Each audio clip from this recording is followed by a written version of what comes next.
Comment ça va tout le monde? Un sujet qui apparemment vous a bien plu quand on a lancé le... Bah, tout le monde a au moins eu un animal dans sa vie et Ah se ouais. pose des questions. Et tout le monde se pose des Qui, questions. quoi, où, comment. Dans quelles Non, mais circonstances? c'est des questions qu'on pose souvent, c'est quand on a dû faire des choix par rapport à un animal qui était malade ou accidenté. Ou, Quand il a fallu l'accompagner. C'est ça. Est-ce que j'ai bien fait? Est-ce qu'il m'en veut? Est-ce que voilà. Ça, Joël. Ça. Et nous comptons sur toi pour que tu interviennes avec nous. Ouais. Donc, avec plaisir d'appuyer sur la petite invitation. Parce que toi, je suis sûre que tu as plein de choses à nous dire. Donc, voilà. Nous ne te forçons à rien, mais nous te tendons fortement la main. Voilà. Donc, si tu es en pyjama, va vite te rhabiller. Non, mais c'est bon, juste le haut. Juste le haut, c'est bon. Alors, on attend encore un petit peu que tout le monde se connecte, parce qu'effectivement, nous étions en avance. Comme quoi tout est possible, comme quoi les femmes ne sont pas toujours en retard. C'est ça, tout arrive quoi. Tout arrive. Est-ce que vous nous voyez bien tous les deux? Oui, apparemment sur ton téléphone ça marche bien. Ouais, c'est normal. Mais je ne sais pas comment faire. Oh bah t'inquiète pas, on va trouver nous. On t'invitera. On va t'inviter, il suffira juste d'accepter l'invitation. T'inquiète pas pour ça. Puis sinon, bah téléphone fixe, comme la dernière fois. Ah oui, la dernière fois, on l'avait eu en téléphone fixe parce qu'elle ne savait pas comment... Ouais, ben, je crois qu'elle avait pas l'air. Ça fait pas les invites, il y avait un truc qui... Si ça fonctionne pas, on fera voilà, téléphone fixe. C'est les dieux de l'informatique ne sont pas favorables ce soir. Oui, moi j'ai toujours des reproches de mon fils qui m'en veut d'avoir endormi notre petite chienne adorée. Ben oui, mais parfois on n'a hélas pas le choix. C'est ça. Parce que ce serait justement peut-être inhumain de continuer à souffrir et on a des gens qui luttent pour avoir droit à l'euthanasie pour leurs proches, pour eux-mêmes. Donc c'est vrai que même si le choix est difficile parfois, voir un animal souffrir, c'est absolument atroce. Alors, 6 personnes. Waouh! Nous sommes très appréciés. Alors, vous, vos points de vue, justement, tiens, avant de... Oui, c'est ça. Hein, avant de nous lancer, de vous dire ce que nous, on en pense. Qui a des croyances ou des convictions ou des intuitions sur des choses, voilà, sur les animaux et l'au-delà? Qui a une petite idée? Que pensez-vous déjà, est-ce que pour vous, les animaux ont une âme?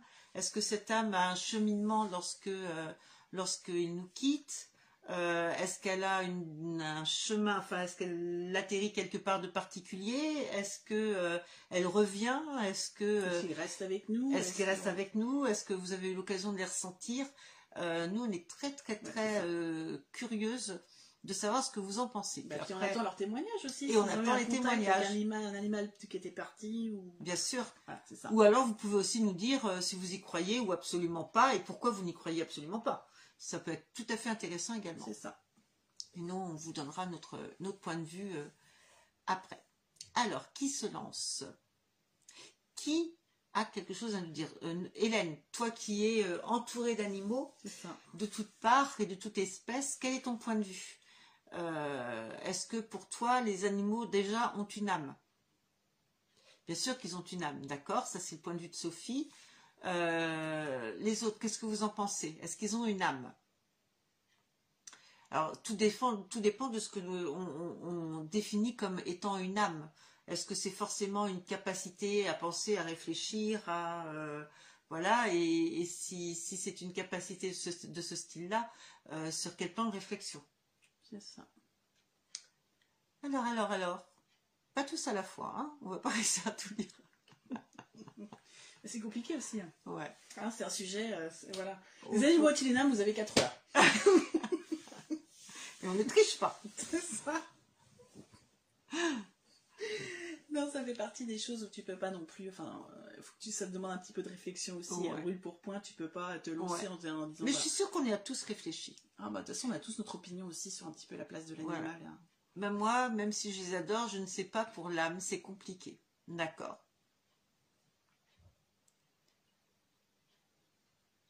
Alors, qui a d'autres opinions? Avant qu'on fasse intervenir Joël.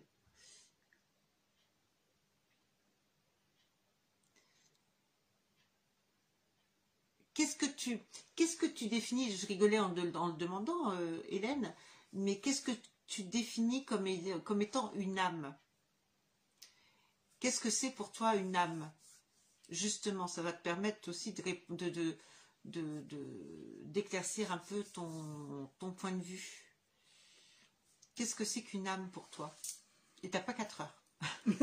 C'est ça. Il n'y a pas que 2 copies doubles. Il n'y a pas que 2 copies doubles. Non, non, du tout. Tu n'es même pas obligé de gratter le papier, tu me le dis directement. Qu'est-ce que c'est pour vous l'âme d'un animal? Est-ce qu'elle est comparable à l'âme d'un homme, d'un humain? Est-ce qu'on doit placer les humains dans une certaine catégorie et les animaux dans une autre? Est-ce que la réincarnation également existe pour les animaux ou pas? La capacité d'être un peu maître de son destin, de se réincarner. Bah, dans ce cas-là, je vais te dire, Hélène, les animaux sont maîtres de leur destin. Il n'y a pas plus maître de son destin qu'un animal. Donc dans ce cas-là, et la capacité de se réincarner, rien ne prouve que les animaux ne se réincarnent pas. Rien ne prouve qu'ils se réincarnent. C'est comme les humains finalement. C'est comme les humains. Donc est-ce qu'on peut dire qu'un animal a une âme?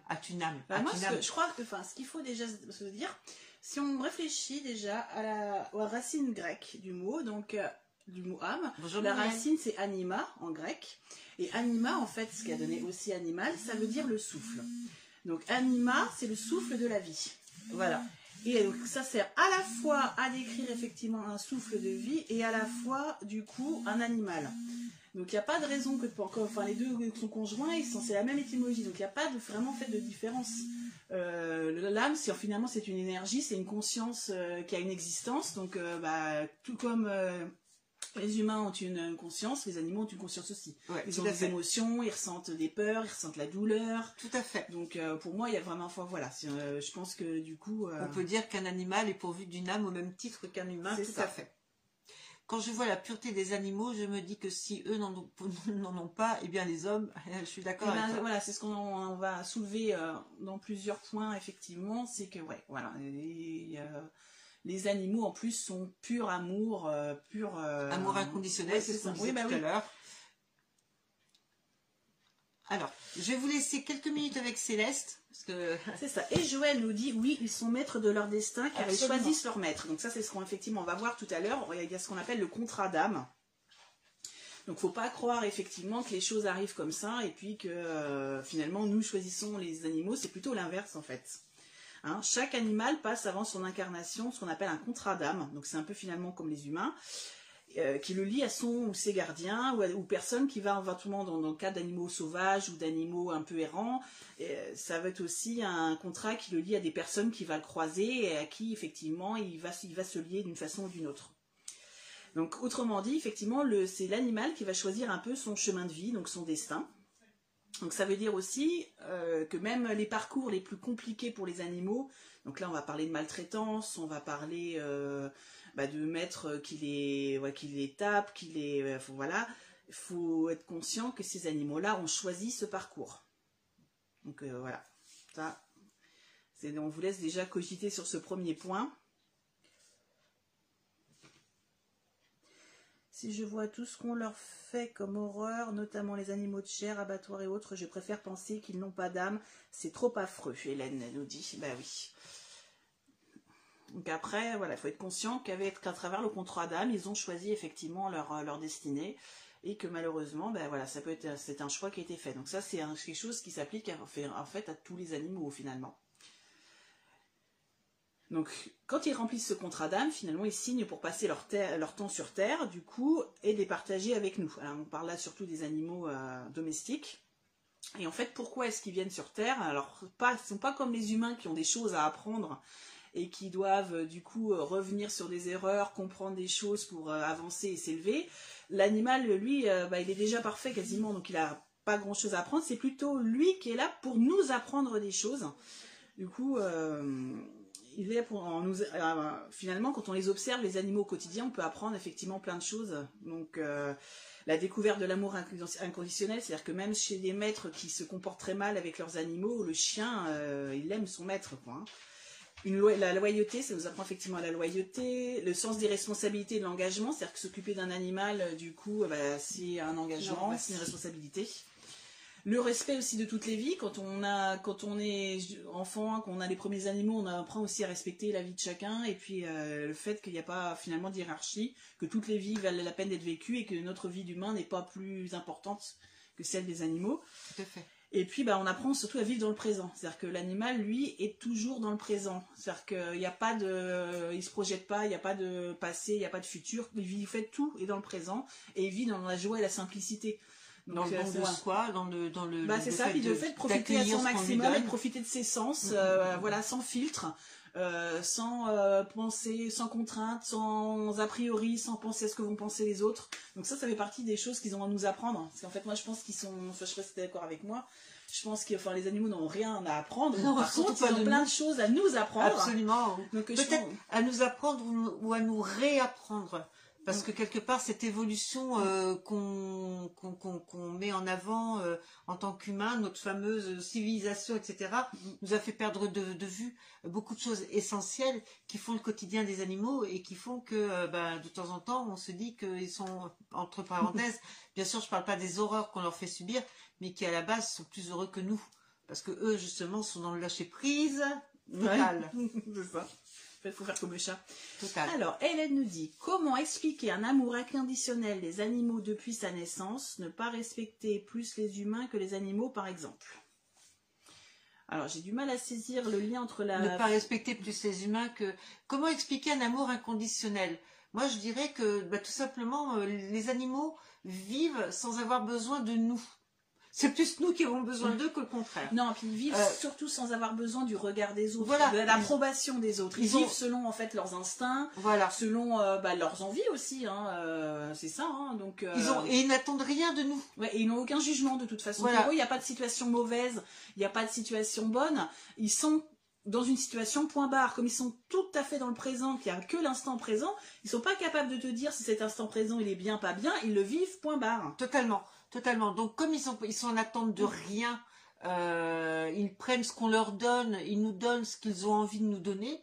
L'amour inconditionnel, qu'est-ce que c'est? C'est l'amour sans contrainte. Donc là, effectivement, c'est un amour et sans condition. Voilà. Donc, comme ils attendent rien de nous, contrairement à ce que nous, les hommes, les humains, voulons bien croire, parce que ça nous rassure plus nous que eux. Ils n'ont aucune raison de mesurer leur amour. Il faut vraiment être un humain pour dire, toi je t'aime bien, toi je t'aime beaucoup, toi t'es mon chéri, toi t'es ma copine, toi je t'aime pas. Il faut vraiment un animal s'il va rejeter un congénère ou un humain, il va pas faire semblant, il va y aller carrément. Si à côté de ça, il a envie de lui donner son amour, il se pose pas de questions. Donc oui, l'amour inconditionnel, il y a pas d'hypocrisie de toute façon. Voilà, faut vraiment être un humain pour réfléchir à la définition de l'amour. Ou à marchander son amour, voilà. Ou à le conditionner à des choses matérielles, à des... voilà, c'est ça aussi. Hein. Voilà, l'animal, lui, il aime, et puis c'est tout, il aime pas, il se pose pas de questions entre deux, oui, mais faut que je sois sympa avec lui parce que ma gamelle va dépendre de lui, c'est pas vraiment ça, l'animal, il aime ou il aime pas, quoi. En fait, c'est que du vrai. Oui, tout à fait, c'est que du vrai. Alors la question d'Hélène, la deuxième partie, c'était... Ne pas respecter les humains que les animaux, plus les humains que... Oui, mais parce que là, tu amènes une question de hiérarchie par rapport à la race humaine. D'ailleurs, l'animal va respecter l'humain, tout comme il respecte son congénère. À partir du moment où il y a une histoire d'amour. Maintenant, c'est pas de l'irrespect, c'est plutôt de la peur qu'il a vis-à-vis d'un humain. Donc oui, il va respecter ou quand l'animal va vouloir prendre le dessus sur l'humain, c'est jamais que son instinct d'animal de meute. Dans une meute, quelle que soit la meute, tu as les dominants, les dominés. Si ton animal est dominant, bah, il va tester. On dit bien que quand au niveau de l'éducation animale, il faut faire comprendre à l'animal que tu es le chef de meute. C'est ça. Donc on arrive toujours. C'est comme avec les gosses, sinon tu t'es bouffé. Voilà, exactement. Tu te fais bouffer. Donc les gosses, le chef de meute, c'est moi. Mais voilà, à partir de là, tout est naturel. Tout est naturel. C'est plus une question d'amour ou de respect. C'est une question de hiérarchie dans la meute. Puis beaucoup d'organisation de toute façon. Voilà. Faut forcément à un moment ou à un autre un chef. Tu peux pas avoir. Enfin, de toute façon, c'est comme dans n'importe quel boulot. Si tout le monde s'amuse à jouer au chef et à donner des ordres, ça donne rien. Hein. Ça donne rien. Ta question a été mal comprise. Alors reformule-la. Ouais, reformule-la, ouais. Parce que peut-être un peu fatigué. Hein. Peut-être. Sûrement. Sûrement. Alors, silence. On attend tous on est tous pendus aux lèvres, aux doigts, aux doigts aux index d'Hélène, ou aux pouces, je sais pas si... Moi, je sais pas si c'est plus, voilà, c'est ça. Alors, reformule, ma petite Hélène.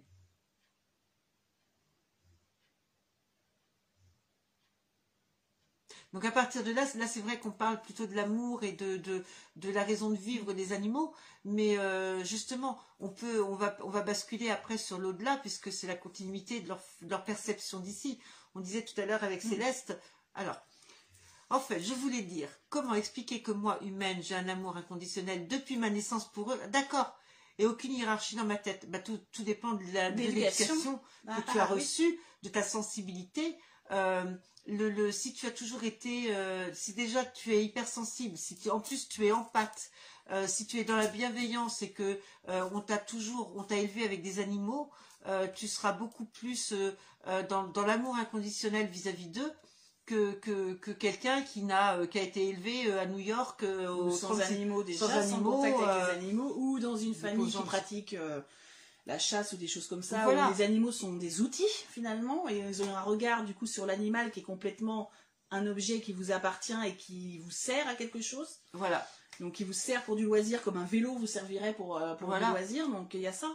Et puis il y a aussi notre histoire personnelle qui fait que dans certains moments de notre vie, dans l'enfance, des fois les animaux sont un peu les seuls amis qu'on a, hein, de toute façon. Tout à fait. On tisse des liens quand même particuliers avec eux tout de suite, quoi, parce qu'il y a justement, ils sont pas...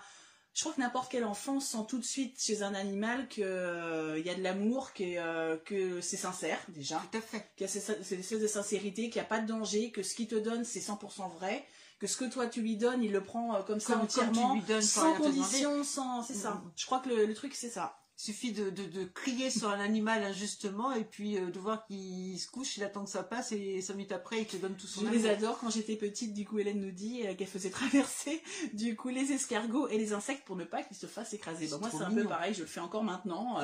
Quand j'ai les escargots, je les prends. Et les araignées, toi tu les prends. Moi les araignées, je les prends et voilà, je les remets dehors. Voilà, moi c'est pareil au niveau pas des araignées, mais au niveau des escargots et tout. Non, toi tu hurles comme ça. Moi, et après tu m'obliges à me laver les mains parce que j'ai touché une araignée.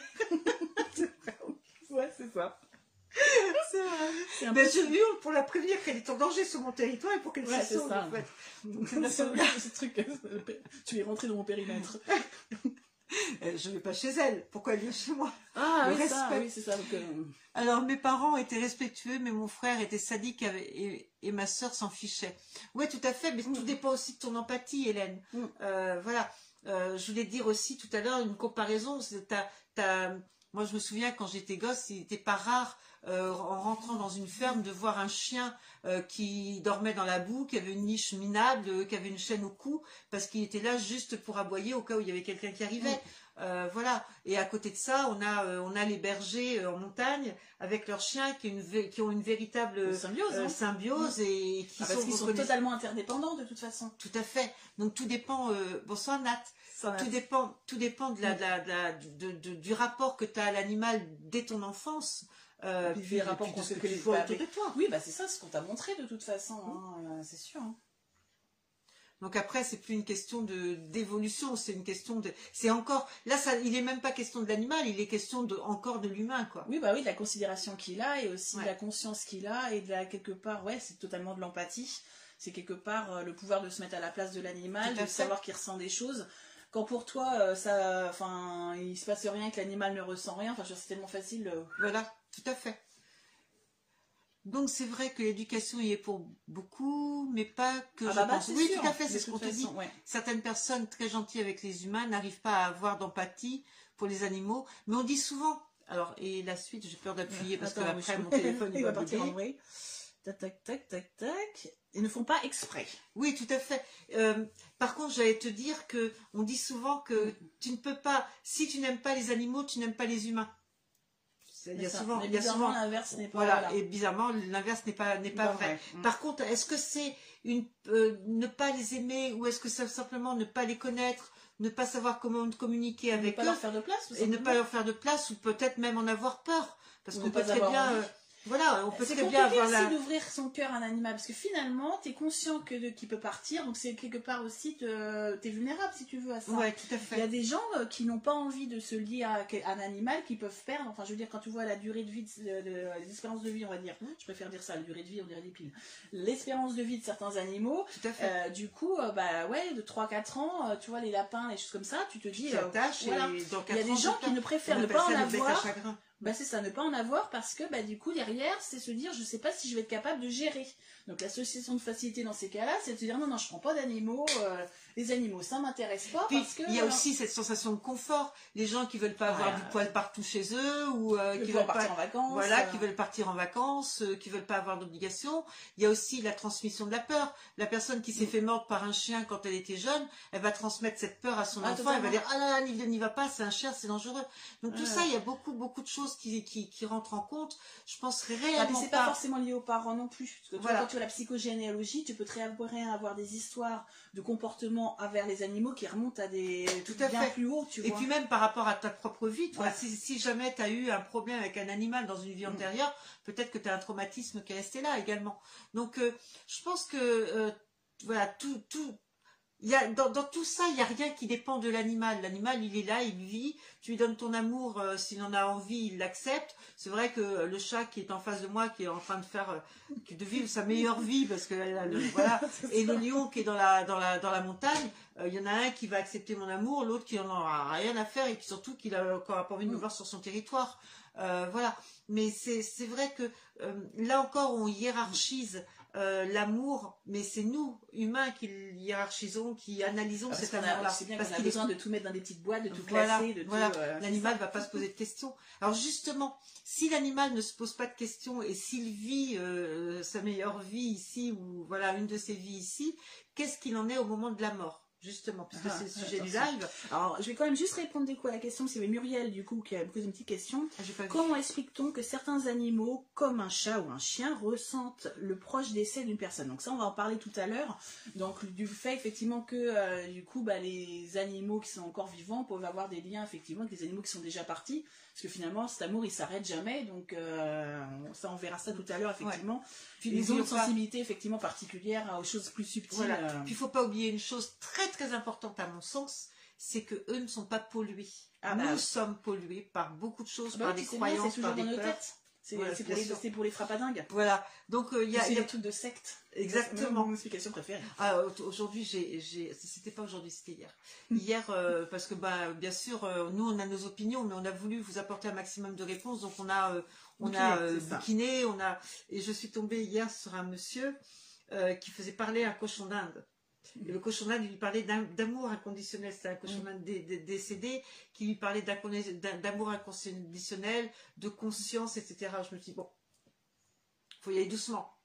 Tu vois, moi, je pense que vraiment, l'animal a une conscience, mais tout ce qui est, on parlait tout à l'heure de mettre dans des cases, d'analyser tout ça, je ne pense pas réellement, ça c'est mon opinion à moi, je ne pense pas réellement que l'âme de l'animal cherche à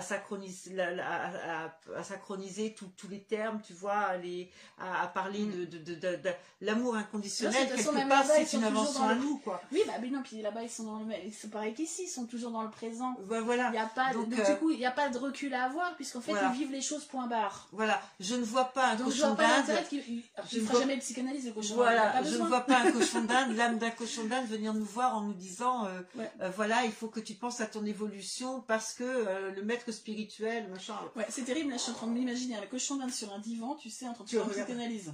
Tu ne regarderas Ouais, plus c'est pareil. Ouais, c'est ça. Qui a un cochon d'Inde qui ne regardera plus pareil demain? Ouais, c'est ça. Non, je suis en train d'imaginer le petit Donc, cochon bon, d'Inde sur son divan qui fait une psychanalyse. On avait un dessin animé, une série quand j'étais petite, je sais plus ce que c'était. Je me souviens, c'était des cochons d'Inde entre eux, ils avaient des prénoms, ils avaient des métiers, tout ça. Le premier, Joël était de ma génération, le premier qui trouve un mot, le nom de cette série, Ouais, il y avait un médecin avec, c'était les cochons d'Inde. Bah, déjà, en fait, ce qu'il faut se dire déjà avec ce qui se passe dans l'au-delà, c'est qu'il y a quand même pas mal de similitudes avec l'au-delà pour nous, en fait, finalement. Alors, du coup, les animaux, on l'a dit tout à l'heure, les animaux ont une conscience, donc du coup, et cette conscience, finalement, elle est comme celle des humains. Il y a une partie qui est éternelle et qui est infinie, de toute façon. Donc, ils ont la partie qui est incarnée, du coup, ici, mais ils ont une partie qui reste toujours là-haut, qui est reliée et qui, elle, est éternelle. Et du coup, voilà. Hop. Donc en fait, il y a dans beaucoup de traditions spirituelles, que ce soit un petit peu du coup le taoïsme, que ce soit des choses diverses et variées d'un peu partout, en fait, il y a beaucoup de textes qui décrivent déjà la transition de la conscience au-delà du corps. Donc la possibilité effectivement que du coup la conscience peut sortir du corps et qu'elle peut exister surtout sans le corps. Voilà, donc un peu comme chez les humains finalement. Les humains, oui. Et du coup après, ce qui diffère suivant les religions, suivant les croyances, en fait c'est vraiment la description de comment se déroule ce voyage. Un peu ou prou, mais bon après voilà, j'ai envie de dire le voyage finalement il n'y a qu'à destination qui compte. Voilà, tout à fait, qu'importe la locomotion. En fait finalement c'est organisé comme nos défunts chez nous, il y a plein de différents niveaux d'existence qui sont plus ou moins immatériaux.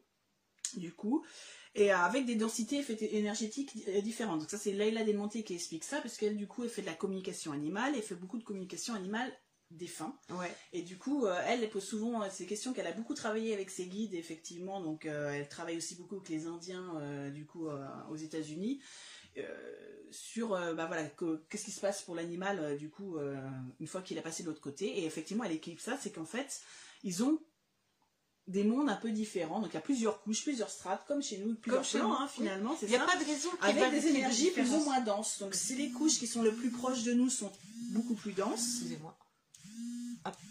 Et du coup les couches, dès que les couches les plus hautes sont du coup les plus fluides, où là tout est que énergie vibrante quoi finalement. Donc c'est vraiment la même description qu'on peut trouver. Ça vibre, ça doit vibrer pour vous, mais pourtant j'ai... Vous avez pu un peu plus fort. Voilà, excusez-moi. Voilà. Donc, on a interrompu Céleste. Non, c'est pas grave. Et puis du coup, en fait, ce qu'il faut faire dans notre réalité, donc comme on disait tout à l'heure plusieurs fois, ils vivent vraiment dans l'instant présent. Donc ils vivent en fait à travers des sensations et des émotions. Et de l'autre côté, en fait, ces dimensions, elles sont faites d'énergie et de fréquence. Donc il faut vraiment s'imaginer en fait que c'est du coup plein d'univers, plein de réalités avec plein de fréquences différentes. Donc finalement, c'est comme avec une radio, il y a plein de fréquences. Donc à chaque fois que tu tournes le bouton, tu vas tomber sur des fréquences, qui sont du coup, qui sont même des fois superposées. Du coup, tu peux avoir pour une réalité, tu peux avoir plusieurs fréquences. Donc et les animaux, en fait, ils vont naviguer entre toutes ces petites couches-là, du coup, suivant un petit peu leurs envies déjà, et puis leur évolution. Alors eux, on va calmer tout de suite le jeu. L'évolution, c'est pas la même. Leur évolution, c'est pas pareil que nous. Nous, il faut qu'on galère, faut qu'on comprenne des choses. On a des dettes karmiques à éponger. On a, quand on n'a pas compris la leçon, on a le droit de refaire un tour de manège pour essayer de faire mieux la fois d'après. Les animaux, ils sont déjà au max en fait. Ils ont déjà tout compris. De toute façon. C'est ce qu'on disait on en parlait tout à l'heure avec toi, Nat. C'est vrai que tu m'as posé une question qui était hyper intéressante, qui était l'évolution de l'animal. Est-ce que l'animal avait, par rapport à la réincarnation, quand il se réincarnait, est-ce que c'était pour apprendre quelque chose de nouveau? Moi, la réponse que moi j'avais envie de donner, c'était est-ce que la réincarnation avait pour but déjà l'évolution, l'acquisition d'une certaine sagesse, ou est-ce que c'est de par notre comportement qu'on a profité de la réincarnation pour pouvoir accéder à certaines sagesses, parce que les animaux l'ont déjà cette sagesse, ils n'ont pas besoin d'évoluer. Moi je pense, et ça c'est mon opinion personnelle, et tout ce qui sera, attention on ne l'a pas dit, mais tout ce qui sera exprimé ce soir, c'est nos opinions personnelles. Vous pouvez être d'accord avec nous, ou complètement en opposition avec nous, il n'y a pas de problème. D'accord, on ne détient pas la vérité suprême. Voilà, c'est des choses sont que nos soit effectivement, sentiments. voilà, des choses que moi on m'a dit, que des animaux défunts m'ont dit, voilà, ou des choses qu'on a expérimentées, des choses qu'on a expérimentées, voilà. Après, donc, moi je pense ça réellement. se trouve dans 6 mois on va découvrir complètement autre chose, sûr, ce qui est possible. Mais à l'instant T, ce sont vraiment nos opinions personnelles. Moi je pense effectivement que l'homme profite de la réincarnation du système de réincarnation pour accéder à une sagesse supérieure. Chose que l'animal n'a pas besoin de faire puisqu'il est déjà rendu à cette sagesse. Donc celui qui évolue n'est pas celui que l'on pense, puisque celui qui a besoin de cette évolution, c'est pas celui que l'on pense. D'accord? Donc voilà, ça c'est mon opinion à moi. Parce que de toute façon, l'animal de l'autre côté, lui, il est complètement comme les défunts, c'est complètement un corps énergétique, hein, il n'y a pas de corps physique. Et puis ils sont complètement en fait faits d'amour et de lumière déjà. Donc ils n'ont pas besoin de mériter cette lumière, ils l'ont déjà. Oui, puis, de toute façon, cet amour inconditionnel, ils l'avaient déjà quand ils étaient incarnés. Donc c'est des choses qu'ils ont déjà en fait, ils sont partis avec. Hein, tout à fait. Donc ils n'ont pas tout ce chemin à faire. Alors on peut se dire, bah ouais, mais enfin, quel est l'intérêt du coup de se réincarner pour un animal? Et effectivement, le truc c'est ça. Son intérêt, c'est quoi? Alors, on a dit tout à l'heure. De toute façon. Non, mais on a dit tout à l'heure, de toute façon, l'animal était là pour t'apprendre à toi des choses. Donc, si de toute façon, il choisit de se réincarner, c'est pour faire une fleur à quelqu'un et pour effectivement l'aider à faire comprendre des choses. Voilà. Donc, lui aussi, de toute façon, le chien peut s'élever, mais il ne s'élève pas du coup. Il peut s'élever parce qu'il y a différentes strates. Hein. Donc, strates, on a vu tout à l'heure. Donc, voilà, dans les plus hautes et les plus légères, les choses comme ça. Et il a besoin, en fait, basiquement d'amour pour s'élever plus facilement. Et donc, faire les réincarnations, ça va lui permettre, du coup, d'apprendre des choses à des humains, d'emmagasiner un petit peu d'amour et de rayonner. Moi, je vais rebondir. Parce que là, on parle de l'animal domestique, mais l'animal sauvage. Mais il y a des choses à nous apprendre pareil. Hein. L'animal sauvage l'animal sauvage, l'observation de l'animal sauvage va nous apprendre, par exemple, le loup va nous apprendre à vivre en meute, il va nous apprendre à se méfier du feu, il va nous apprendre à tout animal, quand on voit les abeilles par exemple, waouh, quelle organisation, il y a une hiérarchisation, on voit comment il y a des efforts communs pour travailler ensemble. C'est vrai. Enfin, je veux dire, il y a plein d'animaux qui ont des capacités complètement bluffantes. Voilà, même si l'interactivité n'est pas directe, effectivement. Tu vois, vous voyez, c'est ça qui est intéressant, c'est qu'on se pose des questions même... C'est une question que moi je me demandais quand j'ai fait mon stage de communication animale, alors ça commence à remonter un petit peu, et en fait, du coup je crois que ça se bornait aux chiens, aux chats, machin, et en fait, il y a une fille qui est arrivée avec une photo d'une vache, et du coup, ouais, putain quoi, je m'en suis pris mais plein la gueule, parce que la vache, elle avait tellement de trucs à me dire. Ils ont une façon de regarder l'être humain, une façon de se regarder entre eux. Il n'y a pas de jugement, donc c'est, il y a plein de choses, même après n'importe quelle bête, n'importe quel insecte. Il y a plein de choses à apprendre justement sur le fait des tout petits. Quand on voit ce que les fourmis sont capables de faire malgré leur taille, elles sont capables de soulever des poids qui sont, nous on pourrait pas le faire. Bien sûr. Il y a plein de, moi je suis persuadée que il y a plein de choses qu'on peut observer. Il y a toute une interactivité qui nous fait grandir quoi en fait. Ben oui. Le problème après c'est de vouloir le faire, ça c'est encore et voilà, autre chose. Et accepter aussi, parce que c'est quand même de l'humilité que de demander à un humain de se mettre en dessous d'un animal en fin de compte, hein, parce qu'on croit toujours que l'humain est supérieur, mais en fait on n'a rien compris à la vie. Quand on voit un animal, quand on voit comment un animal gère sa vie, comment un animal, comme tu parlais des fourmis, etc., gère une existence, la coalition qu'il y a entre elles, la solidarité, c'est quand même, il faut quand même faire preuve d'humilité pour se dire, waouh, on a tout à apprendre d'une fourmi, quoi. Voilà, et tout le monde n'a pas ce courage. Ils ont aussi contre l'adversité une résilience de malade. Enfin, je veux dire. Ta fourmilière, elle est détruite par des pluies torrentielles, elles vont te reconstruire une. Enfin, il y a plein de choses. La résilience de l'animal, sa capacité à dépasser sa propre douleur. Moi, je suis toujours très bluffée par ça. Je pense qu'il y a plein de choses. Et l'acceptation de subir la douleur faite par autrui. Faite par autrui, c'est ça. Surtout qu'il n'y a pas, je veux dire, c'est... Chez les insectes ou les animaux, ils peuvent pas se venger, il n'y a pas de vengeance. Et de toute façon, ils ne le ressentent pas, ils n'ont pas la capacité non plus de le faire. Donc il faut quand même un sacré détachement et un sacré lâcher prise pour t'en prendre des fois plein la gueule. Et du coup, ne rien laisser faire et de dire c'est normal, quoi. Et te dire non, c'est pas grave, je recommence, quoi. Voilà, donc ça, je pense que là-dessus, on a sacrément du boulot à faire. Voilà, ce qui explique qu'eux n'ont pas besoin, quand leurs âmes s'en vont, ils n'ont pas besoin de chercher un chemin d'évolution, ils n'ont pas besoin de faire une introspection, ils n'ont pas besoin de tout ça. Parce que, comme tu disais très bien tout à l'heure, ils sont déjà à la perfection. Hein. Donc après, on se pose la question, mais que font-ils là-haut? Que font-ils là-haut? En fait, c'est un peu comme les défunts, finalement. Alors, ce qu'il faut déjà se dire là-haut, c'est qu'on a dit, bon, je ne sais pas combien de fois, que tout se passait dans le présent, il n'y a pas de, voilà, il n'y a pas de temporalité. Et en fait, tout se fait par la pensée, c'est-à-dire tout se définit et voilà, tout se fait par la pensée instantanément. Donc il va vouloir, et puis ils font les activités déjà qu'ils aiment faire, Bien sûr. de toute façon. Donc le chat qui aime passer des heures au soleil À dormir. ou à se réchauffer le ventre, le bidou au soleil, Il va continuer. il va continuer. Ils vont pouvoir. Sur le chat qui a envie de courir dans l'herbe, il va continuer. C'est ça. Donc ils ont après, c'est ce qu'il faut dire de toute façon. Là, ils sont en meute là-haut, donc ils sont avec leurs congénères de toute façon. Et puis voilà, ils font ce qu'ils ont envie de faire aussi. C'est-à-dire ceux qui ont envie de se réincarner, ils peuvent se réincarner. Ceux qui ont envie d'aller passer voir leur maître ou de rester avec eux pour une longue durée, je veux dire, tout est possible, quoi. Tout à fait. Parce qu'il leur suffit de penser instantanément, du coup, ils pensent à leur ancien gardien, et clac, clac, ils y sont, quoi. Il n'y a pas de temporalité, il n'y a pas de, tout est immédiat, quoi. Oui, tout à fait. Donc, effectivement, il n'y a pas de temps de différence. Excusez-moi. Je suis désolée. Je ne peux pas. Pourquoi on m'appelle toujours au moment... Stop. Voilà. Je ne peux pas. Qu'est-ce qu'on est en train de dire? Oui, donc il n'y a pas vraiment de différence entre le cheminement de l'âme. Alors attends, il y a plein de... Entre le cheminement de l'âme de l'animal et celui de l'être humain. Alors, Sandrine nous dit du coup, voilà, il nous montre le vrai amour, pur, par nous, pas de pensée malsaine, pas de jugement, que de l'amour, pas de jalousie, pas d'hypocrisie, de plainte, enfin tout ça, tout ça.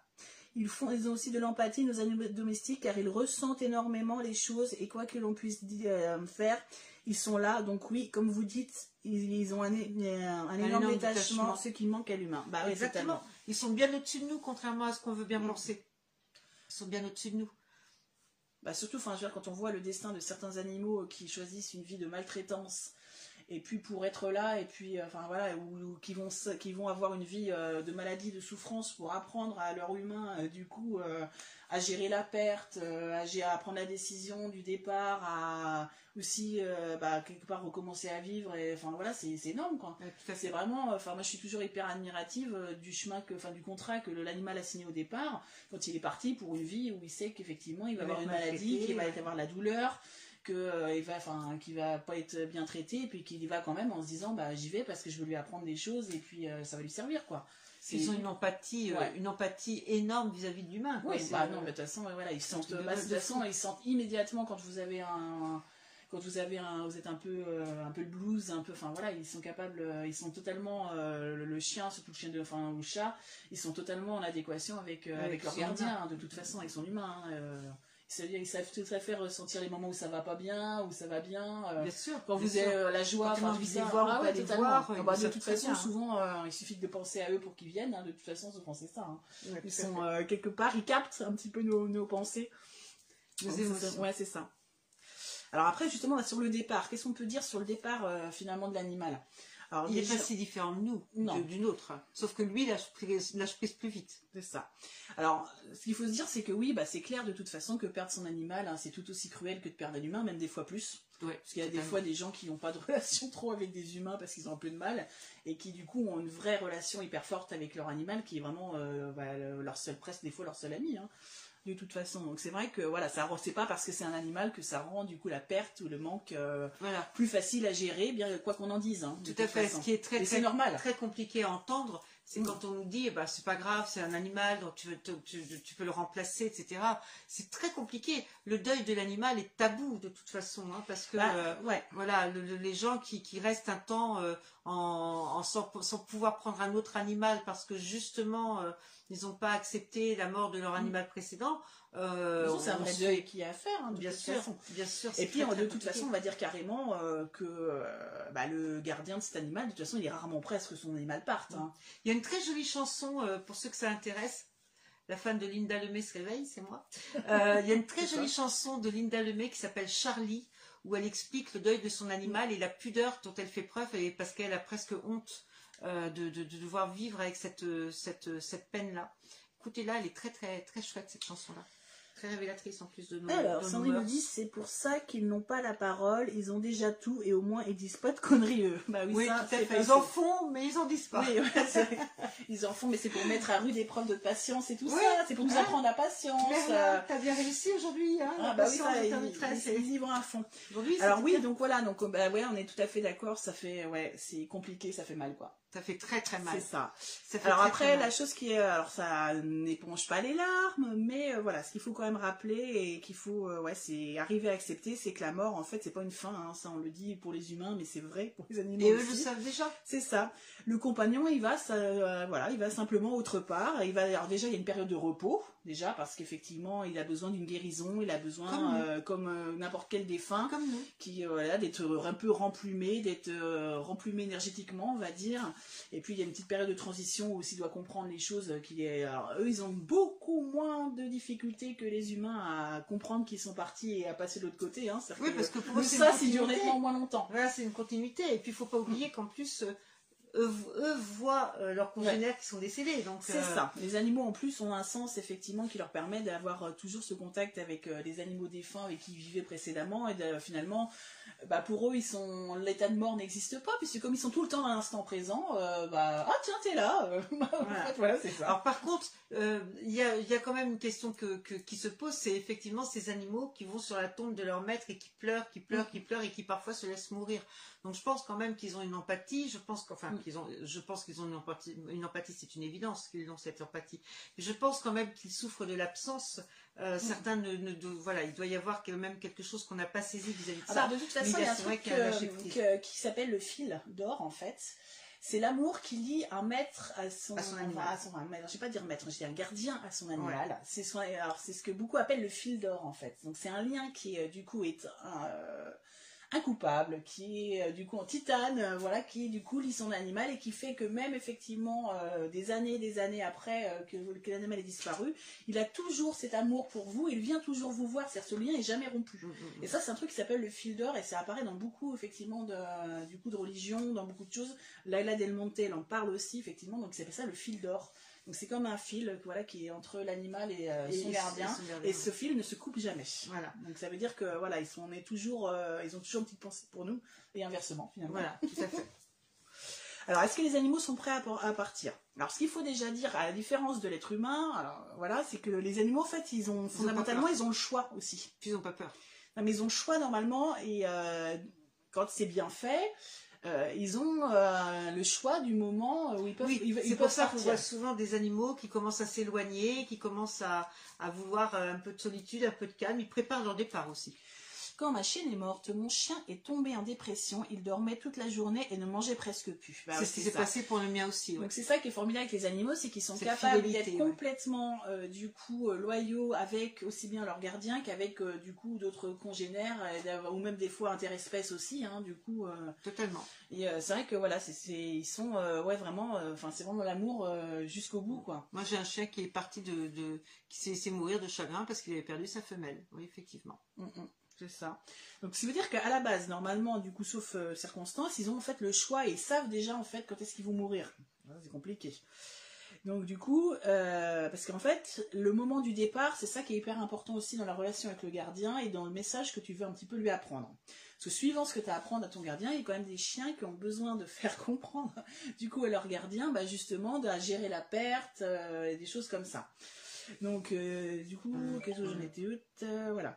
Après, alors le problème des fois, c'est qu'effectivement le chien, lui, il a fait un choix, il a arrêté une date, si on peut dire. Mais le problème après, c'est que le gardien, lui, des fois, comme il n'est pas prêt, que ce soit dans un sens ou dans l'autre, des fois, les cartes, elles sont un peu rabattues et puis ça se passe pas finalement comme ça aurait dû, comme c'est décrit, parce qu'effectivement... soit le gardien veut absolument prolonger la vie de l'animal parce qu'effectivement il a peur de faire face à la perte, donc du coup il va un peu, grâce aux médicaments et tout ça, on va un peu prolonger la vie de l'animal, ou soit au contraire on va avoir des gens qui vont jeter l'éponge en disant bon allez hop, j'en ai marre, il fait pipi chez moi, machin, voilà. Toujours cette notion de confort et de c'est ça, donc du coup voilà, donc c'est la chose qui peut effectivement perturber un petit peu du coup le départ du chien quand il avait ou du chat ou n'importe quelle bête quand la date est déjà arrêtée, c'est ça, c'est qu'après il y a l'intervention humaine et que fait que des fois on peut du coup chambouler les choses. Ouais, c'est ça. Mais Je vous rassure tout de suite, ils ne nous en veulent pas. Non, non, non, non, non. Puis il y a aussi l'animal qui sent que son maître n'est pas prêt et qui va lutter, lutter, lutter pour rester auprès de lui. Du coup, il y a plusieurs façons effectivement de départ. Il y a effectivement les chiens qui veulent, ou les animaux, les chiens, les chats, qui veulent offrir en fait un dernier moment privilégié à leur gardien. Parce qu'ils savent quelque part que la personne, du coup, pour pouvoir avancer, a besoin, du coup, de vivre, enfin, c'est moi le départ de son animal. Donc là, du coup, vous avez des chiens ou des chats qui sont capables d'attendre des semaines que leur maître rentre de voyage, que du coup, tous les enfants qui sont à l'université reviennent du coup à la maison pour pouvoir partir, parce qu'effectivement, ils sentent qu'effectivement, ils ont besoin de clôturer quelque chose, et que les gens, pour pouvoir comprendre, ont besoin que le départ se fasse finalement en douceur. En douceur, on va dire la patte dans la main, quoi. Ouais. C'est ça. Et du coup, moi, j'avais une chatte, la chatte qui m'a suivie pendant toutes mes études. Je trimballais en mon appartement. Elle faisait tous les week-ends, elle faisait l'aller-retour dans la bagnole avec moi chez mes parents. Je la ramenais, enfin bref, quand j'habitais à Nantes. Et j'avais repéré, enfin ça faisait quoi? Une petite quinzaine de jours que je la trouvais moins fringante. Alors c'est-à-dire que 15 jours avant, elle était capable de vous sauter une clôture, comme ça, elle avait 10 ans. Hein. Elle était capable de vous sauter une clôture, mais comme si de rien n'était. Et puis tout d'un coup, je regarde, je la trouvais, elle avançait difficilement. Elle n'était pas en forme, les poils moins soignés aussi. Alors elle avait les poils assez longs en plus, donc du coup je fais bon. Et puis on avait pris 15 jours de vacances, donc on part en vacances. Ma mère vient s'installer à la maison pour s'occuper des animaux. Et puis du coup elle m'appelle, elle me dit ta chatte... ça va pas fort, elle mange plus et tout ça, donc elle dit je vais l'installer dans ta chambre. Et puis en fait la chatte elle a tenu pratiquement 15 jours, hein, sans manger, sans boire. Et on est revenu, je suis plus motivée. Bien sûr. On est revenu un quart d'heure après, je suis montée la voir, je lui ai dit directement lâche-la faire quoi. Tu ne dois rien, je te dois rien, t'as un super chat. C'est ça, lâche-la faire. Et en fait j'ai le temps que je descende dire à Fred la chatte va partir. Elle était morte. Et je suis remontée, elle était, c'était impressionnant, c'était plate comme une galette. Il n'y avait plus un souffle. Donc c'est vraiment ça le souffle, l'animal, il n'y avait plus un souffle d'air dans la bête. Elle était plate comme une galette, elle était raide. Alors que, c'est ça. Et en même pas le temps de descendre un escalier, dire à Fred 2 phrases, la chatte, je crois qu'elle va partir, je remonte, plaf, plus là. Elle était plus là. Et elle attendait vraiment que je lui dise, écoute, lâche la faire, je comprends, t'as fait tout ce que t'avais à faire, t'as fait ton maximum, vas-y, quoi. Et donc ils sont vraiment capables effectivement d'attendre hyper longtemps. Mais ils ont une volonté, c'est ça, une volonté, puis aussi quelque part une résistance à la douleur aussi. Ah oui. À la douleur, à la fatigue, que nous forcément on n'a pas forcément. On n'a pas vraiment, non. C'est ça, quand tu vois qu'on est capable de réclamer de la morphine parce qu'on s'est tapé les orteils dans la table basse. Ça c'est vrai. Ça c'est vrai. Qu'est-ce que nous dit Hélène? Je voulais montrer la chienne morte aux chiens pour qu'ils comprennent, mais la veto a dit que ça ne servait à rien. Maintenant, je montre systématiquement mes animaux décédés aux vivants. Ouais, ça c'est une bonne chose. Voilà, de façon à ce qu'ils puissent faire entre guillemets leur dire au revoir. Même si effectivement il n'y a pas trop d'au revoir, puisqu'en fait ils se revoient directement derrière. Mais c'est vrai qu'il y a quand même un changement d'état. Oui, c'est ça, il y a un changement d'état, puis c'est important aussi pour toi d'avoir fait ce geste-là.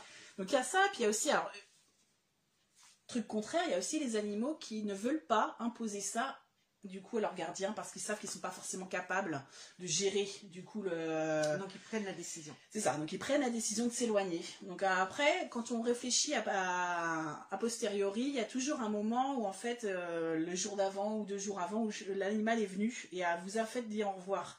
C'est-à-dire qu'il y a eu un truc, il y a eu un moment, c'est ça, où si vous réfléchissez bien, il y a eu un moment effectivement précédent où du coup vous avez trouvé que l'animal, il avait été d'une douceur, qu'il avait été hyper câlin, qu'il s'était passé un truc et que vous avez dit ce soir la vache. Parce qu'en fait, il a l'air d'aller mieux. Ouais, il a l'air d'aller mieux. Oh là là, qu'est-ce qu'il est câlin. Du coup, c'est ça, parce qu'en fait, c'est sa façon de vous dire au revoir tout simplement, parce qu'il sait intrinsèquement, il a pris la décision que vous ne serez peut-être pas capable de gérer la façon dont il va partir aussi, parce que des fois ça peut être assez violent à voir. Donc ils choisissent effectivement soit de s'en aller ou de mourir quand par exemple vous êtes au travail ou quand du coup vous n'êtes pas encore revenu parce que ils pensent que ça va être plus facile pour vous à gérer. Donc voilà. Alors après il y a une question qu'on peut se poser, c'est par rapport à l'euthanasie. C'est ça c'est compliqué. Ouais, c'est compliqué. Alors, Hélène, tu nous en parlais tout à l'heure. C'est ça, prendre la décision, c'est hyper compliqué. Le truc qu'il faut dire déjà, c'est que dans ces cas-là, il faut s'écouter soi, quoi. C'est-à-dire que plus vous allez demander aux autres ce qu'ils vont faire, plus ils vont essayer de vous convaincre. Alors, entre d'y aller ou de ne pas y aller. Ouais, c'est ça. Entre ceux qui sont un petit peu bruts de pommes et qui vous disent, bon allez, écoute, tu vas pas t'emmerder avec ça, ce n'est qu'un chien, et puis clac clac. Ou ceux, justement, qui veulent prolonger l'animal, mais du coup, l'animal, il souffre tellement que vous, c'est pas vivable non plus. Donc c'est ça, c'est très, très, très dur de faire la part Alors des là, choses. on parle bien de décisions prises dans un amour de sa bête. Hein. On parle pas des gens qui vont s'en débarrasser par confort. Oui. D'accord, ça c'est autre chose. Ça c'est encore autre chose, parce que voilà. Alors en fait, ce qu'il faut dire déjà, au point de vue spirituel, qu'ils reconnaissent tout à fait que les traitements médicaux, du coup, le vétérinaire, quand on emmène son animal chez le vétérinaire, bah, du coup que ça aide, parce qu'effectivement ça aide, même si l'animal il est super détaché et tout ça, ça l'aide quand même à gérer et à atténuer la douleur, et ça c'est important aussi, le confort du coup du départ. Bien sûr. Donc faut pas avoir non plus de regrets parce qu'on a emmené son animal, parce que quelque part on a voulu le soulager, voilà. ou que ça se passe mieux, c'est-à-dire qu'il souffre moins quand même, qu'il parte un petit peu plus tranquille que partir dans des convulsions ou partir dans des choses qui sont pas très sympas, quoi. Et certaines fois c'est vrai que ça aide au départ, dans certaines fois où on sait que voilà, l'animal sait qu'il va partir, ça lui permet quand même de partir, on va dire, un peu plus serein, et c'est important aussi du gardien finalement de le voir aussi que le chien n'est pas parti dans des souffrances atroces. Bah oui, en se débattant, voilà. Après, du coup, dans tous les cas, en fait, même quand l'animal est choisi effectivement de partir un petit peu comme ça dans des moments difficiles, ce qu'il faut se dire, c'est qu'ils ont leur raison. Et ça, c'est compliqué, hein, de se dire que les choses ont été écrites un peu comme ça. Et que ça fait partie des choses qu'on ne comprend pas tout le temps. Ouais, c'est ça. On se dit que voilà, les animaux, ils ont fait leur choix, ils ont signé un contrat au départ, ils ont pris une décision, ils savent qu'ils vont partir comme ça dans des états qui sont pas forcément sympathiques, qui vont souffrir et tout ça. Ouais, c'est compliqué. Donc en fait, le conseil c'est ça, c'est de se fier à son cœur et son intuition. Et puis, de toute façon, vous êtes la personne qui connaît le mieux votre animal. Donc aucun vétérinaire, aucun voisin, aucun ne peut du coup être à même à prendre la décision et vous dire quoi faire. De toute façon, ça, c'est ça. Parce que c'est vrai que c'est un peu de culpabilité aussi. On se dit toujours, des fois dans ces cas-là, tout le monde a son petit avis. Et des fois, ça a un peu... Et au final, on finit par plus savoir quoi faire, et des fois, on finit un peu par succomber à la pression générale en se disant bon bah j'ai interrogé 5 personnes, il y en a 4 qui sont pour, 3, enfin voilà. Et dans ce cas-là, après, c'est compliqué. C'est nous qui vivons avec. Après. Oui, bah après c'est la culpabilité de se dire si j'avais su, j'aurais dû faire comme je pensais. Tout à fait. Ouais, c'est compliqué. Ça, de toute façon, il n'y a pas de solution toute faite. Si vous avez des choses à rajouter par rapport à ce qu'on dit, ou des histoires, n'hésitez pas à intervenir. C'est ça. Alors ce qu'il faut bien dire de toute façon pour les animaux aussi, alors ça c'était c'est revenu plusieurs fois dans tout ce que j'ai pu lire, c'est que de toute façon les animaux, de leur point de vue, chaque moment de leur vie a été exceptionnel. En fait, il n'y a pas de banalité chez eux, il n'y a pas de moment un peu bof. Pour eux, en fait, comme ils sont tout le temps dans le présent, tout a été super. Voilà. Donc en fait, il y a vraiment, ils ont vécu à fond chaque instant, et donc ils insistent bien sur le côté effectivement que... une des raisons pourquoi aussi des fois ils se réincarnent, c'est pour avoir toutes ces sensations et pouvoir faire appel à tous leurs sens, même si là-haut ils peuvent sentir les odeurs, ils voient les couleurs, les choses comme ça. Ils disent c'est vraiment effectivement de pouvoir profiter de chaque instant à fond, le goût, l'odorat, tout quoi. Voilà. Donc, alors bien sûr on ne parle pas des souffrances qu'on leur inflige, hein. Ils vont pas se dire ah, c'était chouette je vais revenir, mais c'est vraiment, on parle vraiment de la nature profonde de l'animal. C'est ça. Ce sont des animaux du coup totalement dans l'instant, et totalement donc du coup dans les 5 sens, dans la jouissance de la vie, dans les petits plaisirs, de boire de l'eau dans une flaque, de câliner sur son maître. Chose que pour l'instant on peut pas comprendre, le plaisir de boire de l'eau dans une flaque un peu goûteuse. Non, c'est ça. Et puis voilà. Alors, est-ce qu'ils sont seuls? Comment est-ce que partent les animaux finalement? Est-ce que comme ça nous on vient les chercher? Est-ce que du coup ils partent seuls? Est-ce que de l'autre côté ils sont tout seuls? En fait non, il faut se rassurer de toute façon. Tout comme nous, ils sont avec leurs congénères, déjà on l'a dit tout à l'heure, et ils sont avec aussi des esprits guides. Du coup, qui sont chargés de leur bien-être, donc ils sont chouchoutés, hein, du coup, ils sont brossés 2 fois la semaine, non, mais voilà. Alors par contre, attention, on tombe pas dans le cliché de, à nouveau, c'est l'humain qui s'occupe de l'animal. On parle pas d'un esprit avec 2 mains, 2 pieds, on parle pas d'un défunt qui va s'occuper des animaux, on parle d'esprits de guides supérieurs qui sont là pour les accueillir, d'énergie, c'est ça, qui sont là pour les accueillir, pour du coup les aider à s'élever aussi, hein, du coup dans les différentes strates, qui sont là aussi pour leur expliquer finalement le fonctionnement, parce que c'est ça, hein, du coup. Et alors après, dans les premiers temps, de toute façon, ceux qui sont décédés, par exemple, de maladies, qui sont blessés, ils sont mis dans une sphère un peu spéciale où en fait ils sont guéris et ils sont, on va dire, regonflés énergétiquement, Voilà. hein, comme on Tout disait comme tout pour à les l'heure. humains. Parce qu'effectivement, après, c'est une transition quand même à faire, donc il faut, voilà, ça se fait pas immédiatement, quoi. Tout à fait. Alors après, et puis après, c'est pareil que pour les humains finalement, quand l'animal va partir, il y a quelqu'un qui va venir le chercher. Donc ce quelqu'un, ça peut être effectivement, comme on disait, des guides supérieurs qui sont chargés effectivement finalement de faire le transit et d'accompagner l'animal jusqu'à du coup les sphères, ou ça peut être aussi effectivement, c'est un service d'accueil, ça peut être aussi des congénères, des amis, du coup, qui sont déjà partis. Un ancien maître ou voilà, c'est ça, des anciens maîtres ou du coup ou d'autres, par exemple, voilà, ça peut très bien être le chat qu'ils connaissaient d'avant, qui est venu les parents, qui est venu chercher, comme pour nous, il n'y a pas de différence. Alors après, certes, du coup, il y a des animaux qui sont plus sensibles que d'autres, effectivement, à l'au-delà. Donc tout ce qui est chien, chat, les chevaux, par exemple, sont tout à fait capables de voir et d'interagir avec des compagnons qui sont disparus. Donc ça explique effectivement qu'ils sont tout à fait capables, du coup, le jour du départ, de suivre le chat qui est parti il y a 10 ans, parce qu'effectivement, comme lui, de toute façon, il n'y a pas de passé, il n'y a pas de présent, mais il y a de futur, ils se connaissent toujours comme s'ils n'étaient jamais perdus de vue. Donc ils partent, voilà, l'un part avec l'autre, il n'y a pas de souci. Parce qu'ils réfléchissent pas effectivement en termes de, oh bah toi t'es mort, c'est bizarre, qu'est-ce que tu fais là? Parce que de toute façon, t'es là, point barre, quoi. Il n'y a pas autre chose, quoi. Et puis alors, qu'est-ce qu'ils font de l'autre côté? C'est ce qu'on disait tout à l'heure, que font-ils? Comme on vous l'a dit, ils vont se promener, ils continuent leur vie, ils continuent, voilà, et puis ils ont à nouveau des bilans à faire et des plans à faire pour la vie, voilà, et des plans à faire pour la vie future. Alors, Muriel nous dit, il y a aussi des animaux qui décident de partir car ils sentent le décès de leur maître. Nous avons eu la chienne de ma grand-mère qui est partie peut-être 1 mois avant elle, et un jeune chien d'un ami qui est mort 1 semaine avant notre ami. Bah oui, ça de toute façon, effectivement. Ils sentent la mort. Ils sont capables de toute façon aussi de détecter certaines maladies. On parle de chiens qui ont été dressés à détecter des cancers, par exemple. Tout à fait. Et on a l'exemple, par exemple, d'Oscar le chat, qui est effectivement... C'est ce que j'allais dire. Alors, pas le mien. Quoi, on sait jamais. Oscar, s'il dort sur ton lit, t'es mal. Non, Oscar, il flaire plutôt l'extérieur, mais le mien. Mais oui, il y avait le fameux chat Oscar dans la maison de retraite que les infirmières finissaient par laisser rentrer de chambre en chambre et qui détectait qui allait mourir bientôt, effectivement, voilà, et qui quelque part du coup accompagnait cette personne, voilà, était là pour le rassurer, donc c'est pareil, c'est une mission de chat, voilà, tout à fait. Balèze, quoi. Et à la fin, les infirmières finissaient par appeler la famille en disant attention, votre proche, voilà, dépêchez-vous, revenez, voilà, parce que il est possible qu'il s'en aille. Alors bien sûr, elle n'allait pas dire c'est Oscar qui l'a dit, mais bon, c'est vrai que c'était c'est un petit peu compliqué, effectivement. Le chat dit que votre papa allait mourir, venez vite. Non mais ouais, c'est ça. Donc ils sont capables, et puis de toute façon, on est toujours dans la même ligne de toute façon, qui sont totalement loyaux effectivement avec leur maître, et puis quand ils sont tellement en symbiose avec eux, bah effectivement, tout comme ils ne pourraient pas penser à passer une nuit hors hors de la chambre, ça ne leur viendrait pas à l'idée effectivement que vous partiez puis qu'ils restent là, de toute façon. Donc certains animaux effectivement sont prêts, ont déjà choisi. Du coup, finalement, quand ils ont été incarnés, de mourir peu de temps avant vous, ou le même jour que vous, parce qu'un jour après. Ils sont liés. Je fais juste une petite parenthèse, si vous voulez connaître l'histoire du chat Oscar, allez sur le site de Mediumnis, allez, on vous le dit rarement, mais allez vous promener sur Mediumnis, on vous met des articles, là je suis en train d'en faire, c'est souvent des articles qui découlent de nos lives, mais allez voir, il y a l'histoire du chat, il y a des trucs très intéressants à lire.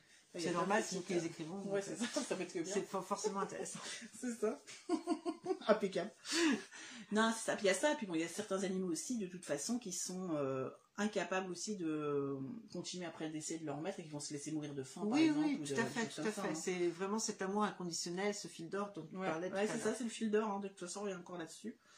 Donc, qu'est-ce qu'ils font là-haut? Voilà, ils sont tous ensemble. Donc, on nous parle de super décors, effectivement, de font ce qu'ils veulent. Donc, les chevaux courent dans des plaines absolument magnifiques, tout en groupe, un peu comme les Mustangs sauvages. Ouais. C'est ça, voilà. Et puis, ils peuvent quand même, évidemment, nous rendre du coup visite. Tout comme on l'a dit, comme tout à l'heure, de toute façon. Les humains, il n'y a pas de différence. Il leur suffit de penser. pour que ça se fasse instantanément.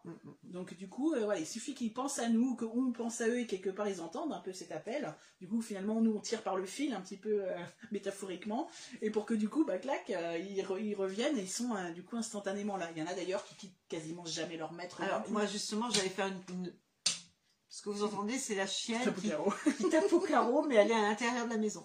En fait, moi, ma petite dernière, donc ma fille est clairvoyante et elle voit beaucoup les animaux décédés. Et j'avais une bouvière qui m'adorait et elle voit régulièrement ma Fidji avec moi. Effectivement, Nathalie qui a connu Fidji, elle sait à quel point elle était tout le temps dans mes pattes, cette chienne. Et Marion, ma fille, a vu ma chienne couchée devant la porte de ma chambre. Donc effectivement, on sait que Fidji est très souvent avec moi. C'est ça, puis de toute façon, en fait, vous pensez, t'as tiré un peu sur le câble. Voilà. T'as tiré sur le fil d'or, là, du coup, donc elle peut pas loin du tout. Donc oui, effectivement, comme on disait tout à l'heure, ils sont totalement libres de leur mouvement de toute façon. Ils ont aucune... Enfin, être un animal, finalement, c'est la liberté suprême. Hein, du coup, quand on voit ce qu'il y a derrière c'est ça, quand on voit la bête, la souffrance de la bête. Qui prend les forces pour sa prochaine bêtise. Voilà. Oh là, trop dur, quoi.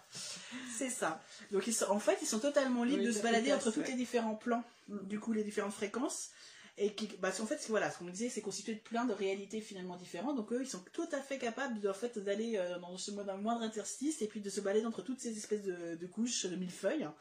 Et du coup, ils peuvent revenir dans notre plan, tout comme ils peuvent choisir de monter sur les points les plus hauts et de redescendre. Enfin, ils sont totalement libres du coup de mouvement. Hein. Donc oui, ils peuvent vous rendre visite, il n'y a pas de souci. Donc si vous avez des petites... Nathalie nous dit ma pétasse. Ouais, parce qu'elle appelait Fidji ma pétasse parce que ma chienne, quand elle marchait devant nous, elle se baladait en bougeant les fesses comme ça. C'était une bouvière, donc elle avait une certaine nonchalance et elle bougeait les fesses comme ça, ce qui faisait beaucoup rire Nathalie et on avait l'impression qu'elle snobait tout le monde et elle l'appelait ma pétasse.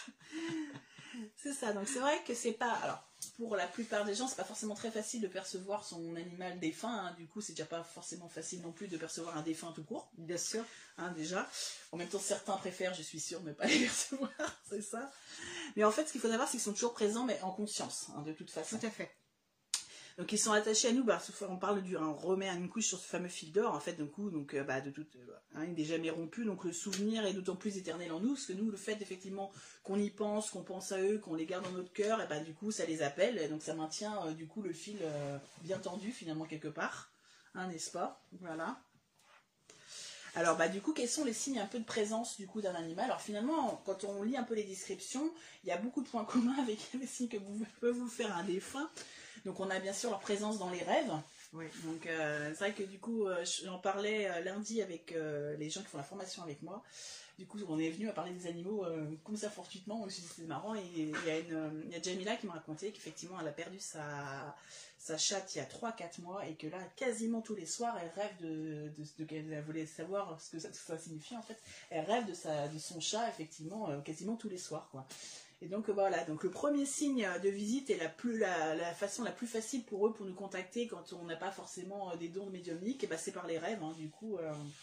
Le lâcher prise, tout ça. Parce que c'est un moment effectivement où on est totalement détendu, donc c'est plus facile pour eux, on est posé, on a le temps en plus. Oui. Je veux dire, on n'est pas dans la vie quotidienne à courir derrière le bus, métro, boulot, dodo, donc on a le temps, la nuit, on est détendu, on a le temps pour ça, on est en plus... assez réceptif parce que finalement on est dans un milieu on est dans le noir, il n'y a pas de bruit, donc ça aide, voilà. Donc les premières choses c'est les rêves, donc si vous rêvez de votre animal, ça se peut très bien que ça soit pas juste un rêve, mais que ce soit effectivement une visite, hein, puisqu'il est là pour un petit peu vous réconforter, au moins vous donner signe de vie et... tu me regardes intensément, toi. Toujours, Savannah. Voilà, comme Spirit quoi. Comme Spirit. C'est ça. C'est son frère et soeur en fait. Oui, oui, c'est ça. Non, frère et frère, pardon. Oui, frère et frère, oui. Vous croyez que c'était une fille, mais bon, c'est un garçon.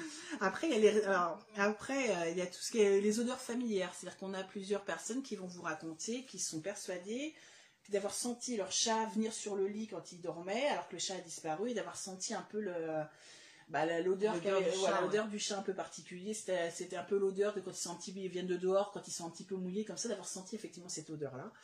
Et puis la sensation aussi, carrément réelle, du frottement de chat, hein, de la caresse de chat quand il se frotte à vous. Donc moi, ça m'arrive régulièrement, coucou, quand on fait une Ouija ou quand je fais de l'urbex et tout ça, de pouvoir dire, il y a un chat, quoi. Parce qu'effectivement, je les sens déjà, j'ai les couches en dessous des genoux, ça vibre, du coup, donc je sens qu'il y a quelque chose. Et puis je sens, voilà, ça passe sur les gens, mais comme ferait un matou, quoi, Oui, finalement. Donc du coup, on se dit, tiens, il y a un chat. Un chat. C'est ça, donc voilà, vous pouvez avoir effectivement cette impression de frôlement, parce que ça peut être carrément effectivement le chat qui vous caresse les jambes comme il faisait habituellement, du coup, et certaines fois on perçoit ça. Et puis il arrive aussi de nous adresser des messages, de se manifester plus physiquement. Donc là, si Joël, du coup on va essayer de te joindre, on va essayer de joindre Joël, parce qu'elle a une super histoire à propos de ça. Alors, j'espère qu'elle est encore là. Oui. Alors, ajouter. Voilà. Suivant les dieux de l'informatique, aucune réponse de la part de l'invité. Bon, écoute, Joël, on va repartir sur notre bon vieux téléphone. Système, oui, c'est ça. Alors, tu te remets sur son, s'il te plaît, parce que moi, je vais encore... Alors, hop, où est-ce que je l'ai mise, Namis? Je sais pas, Joël, si tu as mon numéro de mon téléphone fixe. Je crois que je te donne un peu. Ouais, c'est ça, au Stapperquette. Alors, hop. Joël. Non, pas la coiffeuse. Ça fera pas pareil. On va se demander ce que je lui veux.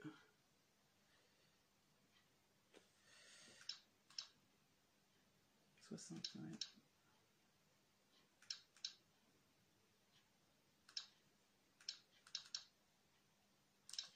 Hop. Ma petite Joël, je suis bon. médium, il devrait y avoir un téléphone qui devrait sonner chez toi dans pas longtemps. 3, 2, 1. Maintenant.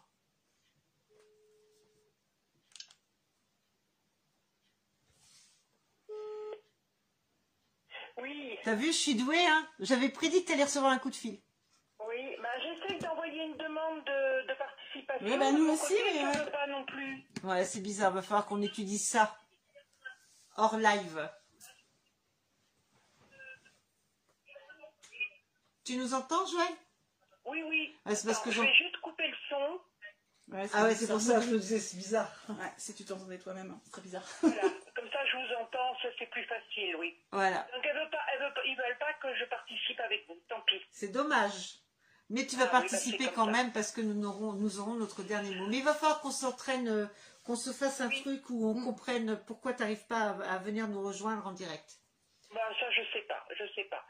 Bon, moi par rapport à tout ce que j'ai entendu, il y a plein de choses intéressantes, mais il y a quelques petits trucs que moi j'aimerais dire de mon côté. Bien sûr, avec plaisir. Ma façon de voir les choses aussi. Bien sûr. Alors, par rapport aux animaux et la réincarnation, il faut savoir, alors je suis entièrement d'accord avec vous, mais il faut savoir aussi que dans certaines écoles, surtout en Inde, on va dire, l'animal et l'incarnation se fait par le minéral, le végétal, l'animal et l'humain. C'est-à-dire que pour eux, sans avoir autant une idée de hiérarchie, il faut que l'âme passe par tout ça pour arriver à l'être humain. Alors je ne sais pas pourquoi, ne me demandez pas. Regardez en Inde, si jamais on fait des choses mal, leur plus grande crainte, c'est de redescendre en étant réincarné en animal. Ouais, mais là, tu vois, moi, je vais t'interrompre en te disant, moi, ce qui me gêne dans ça, c'est justement ce dont on parlait tout à l'heure, c'est que là encore, on met l'humain comme étant la vérité suprême, le but suprême. Et ça me gêne parce que je trouve... Juste pour vous expliquer qu'il existe d'autres façons de penser. Oui, tout à fait, mais ça, oui, tout à fait. Je ne suis pas pour non plus, mais c'est intéressant d'en discuter parce que pour certains hindous, c'est très compliqué. Dans leur religion, on parlait des croyances, on parlait de tout ça. Si jamais tu fais des choses mauvaises, pour eux, tu redescends dans la peau d'un animal ou d'un insecte ou encore mieux d'un végétal. Donc, c'est aussi intéressant de s'occuper de ce genre de pensée parce que c'est ancré avec des millions de personnes qui existent et qui vivent comme ça. D'accord, c'est juste une parenthèse. Oui, tout à fait, mais je l'entends très bien. Avec vous, ce que vous avez dit, il n'y a pas de souci. Et si ça intéresse quelqu'un, il y a un bouquin, j'en avais parlé à Céleste, qui s'appelle Le monde animal de Mauroy et Givaudan, qui est super intéressant. Ah, c'est le peuple par animal. rapport à comment ça s'appelle, à la façon de penser. Alors, moi, je ne suis pas d'accord avec tout ce qu'ils ont dit, parce qu'il y a plein de choses, mais il y avait une chose qui m'avait marqué dessus, qui m'avait marqué quand je le lisais, qui disait que parfois l'animal, pour soulager son humain et lui permettre de tenir, partait pour lui donner son énergie de vie. D'accord. Oui, ça c'est ce qu'on en parle après, ouais. Effectivement, certains Bon, animaux d'accord. sont un peu guérisseurs. Ouais. Et ça m'a beaucoup touchée parce que moi j'ai perdu, enfin oui, j'ai accompagné deux de mes animaux, 2 de mes chats l'année dernière. Et en plus, tout à l'heure, comme par hasard, il y a une amie qui est venue avec sa fille, une petite fille de 9 ans, je crois qu'elle a, Zélie. Elle me demandait quel âge avaient mes chats. Et puis, sur le coup, on a regardé pour savoir l'âge des chats quand ils ont 13 ans chez nous, par exemple, parce que moi, les miens auraient eu 13 ans, enfin, avaient 13 ans. Et ça leur faisait 68 ans en âge humain. Et moi, j'ai fêté mes 67 ans en début d'année. Donc, quelque part, ça m'a beaucoup touchée parce que je me suis dit, j'ai été mal physiquement, est-ce que, bon, ça c'est dans ma tête, hein, faut pas... Mais quand on parle de l'accompagnement de l'animal, c'est vrai que c'est compliqué. Alors, autant pour Shaman, ça a été, entre guillemets, je dis bien entre guillemets, assez simple. C'est qu'avec sa maladie, sa lipidose, il était perdu. Il ne souffrait pas physiquement, mais la vétérinaire m'avait dit, il est perdu, lui qui disait rien, il miaulait, etc. Il était perdu. Et quand je l'ai accompagné, elle m'avait dit qu'il avait récupéré quand même 4 mois alors qu'elle ne pensait pas qu'il ferait tout ça. Et elle m'avait dit, faites attention, quand on leur injecte le produit qui les endort, ils peuvent avoir une réaction très violente. Et autant lui que sa sœur Bastet, excusez-moi, n'ont pas réagi quand la piqûre est faite, ne se sont pas débattus. C'est comme s'ils étaient prêts, ils acceptaient la décision, même si ça a été très difficile pour moi, surtout pour Bastet, de prendre cette décision pour les laisser partir. Donc je comprends très bien ce qu'ils disent, mais il n'y a que moi. La seule chose qui m'aurait empêché pour Bastet, c'est que la vétérinaire m'a dit non, elle peut encore rester, mais là elle a compris la souffrance aussi bien de ma chatte que de moi, et elle a accepté et elle a pris la décision avec moi, quoi. Et donc Bastet est partie au mois de mai-juin, je sais plus. Je reconnais que là, je ne retiens pas les dates. Et ce qui s'est passé, et j'ai été la première surprise, pourtant je sais qu'ils sont là, je sais que un jour j'étais en train d'étendre du linge dans mon appartement, parce que je vis en appartement, donc j'ai un étendoir et je fais des allées-venues entre la salle de bain et l'étendoir. Et à un moment, je traverse le couloir et puis je fais, mais Bastet, qu'est-ce que tu fais? Hop, j'ai vu l'arrière-train qui s'est concrétisé devant mes yeux de Bastet, c'est-à-dire que j'ai vu la moitié arrière et la queue levée, comme quand elle partait, quand elle faisait une bêtise. Vous savez, les chats, tu peux toujours courir après pour t'attraper, tu ne m'attraperas pas parce que j'ai fait une bêtise. Bon, je ne courais pas derrière, mais je gueulais dessus, quoi, hein, comme n'importe quel gardien. Je trouve très bien ce terme-là. Mais je l'ai vu de mes yeux vus, et ça a été le plus beau des cadeaux, parce que je les ressens. Une fois en séminaire, un ami est venu, enfin un Claude est venu, puis il a mis la main sur mon dos, et il m'a dit « Oh mon Dieu, mais tes chats sont avec toi !» Donc même lui sentait mes chats, ils sont tout le temps là, et je sais quand Bastet se présente vraiment, parce que les 2 qui me restent encore, dont Charka, la petite chatte, pourquoi, je ne sais pas, elle avait pris Charka en grippe, hein, et Charka, elle se met dans un coin, elle ne bouge pas. Donc je sais que Bastet est dans le coin. Même si je ne la vois pas, je sais qu'elle est là. Mais ce cadeau qu'elle m'a fait de se matérialiser devant moi a été extraordinaire. Voilà. Voilà. Ouais, excusez-moi, mais c'est pas... ça fait trop drôle. Oui, tu m'étonnes. Ils sont épatants. Donc c'est vrai que là, ton témoignage prouve effectivement que, comme on disait tout à l'heure, ils ne nous quittent pas.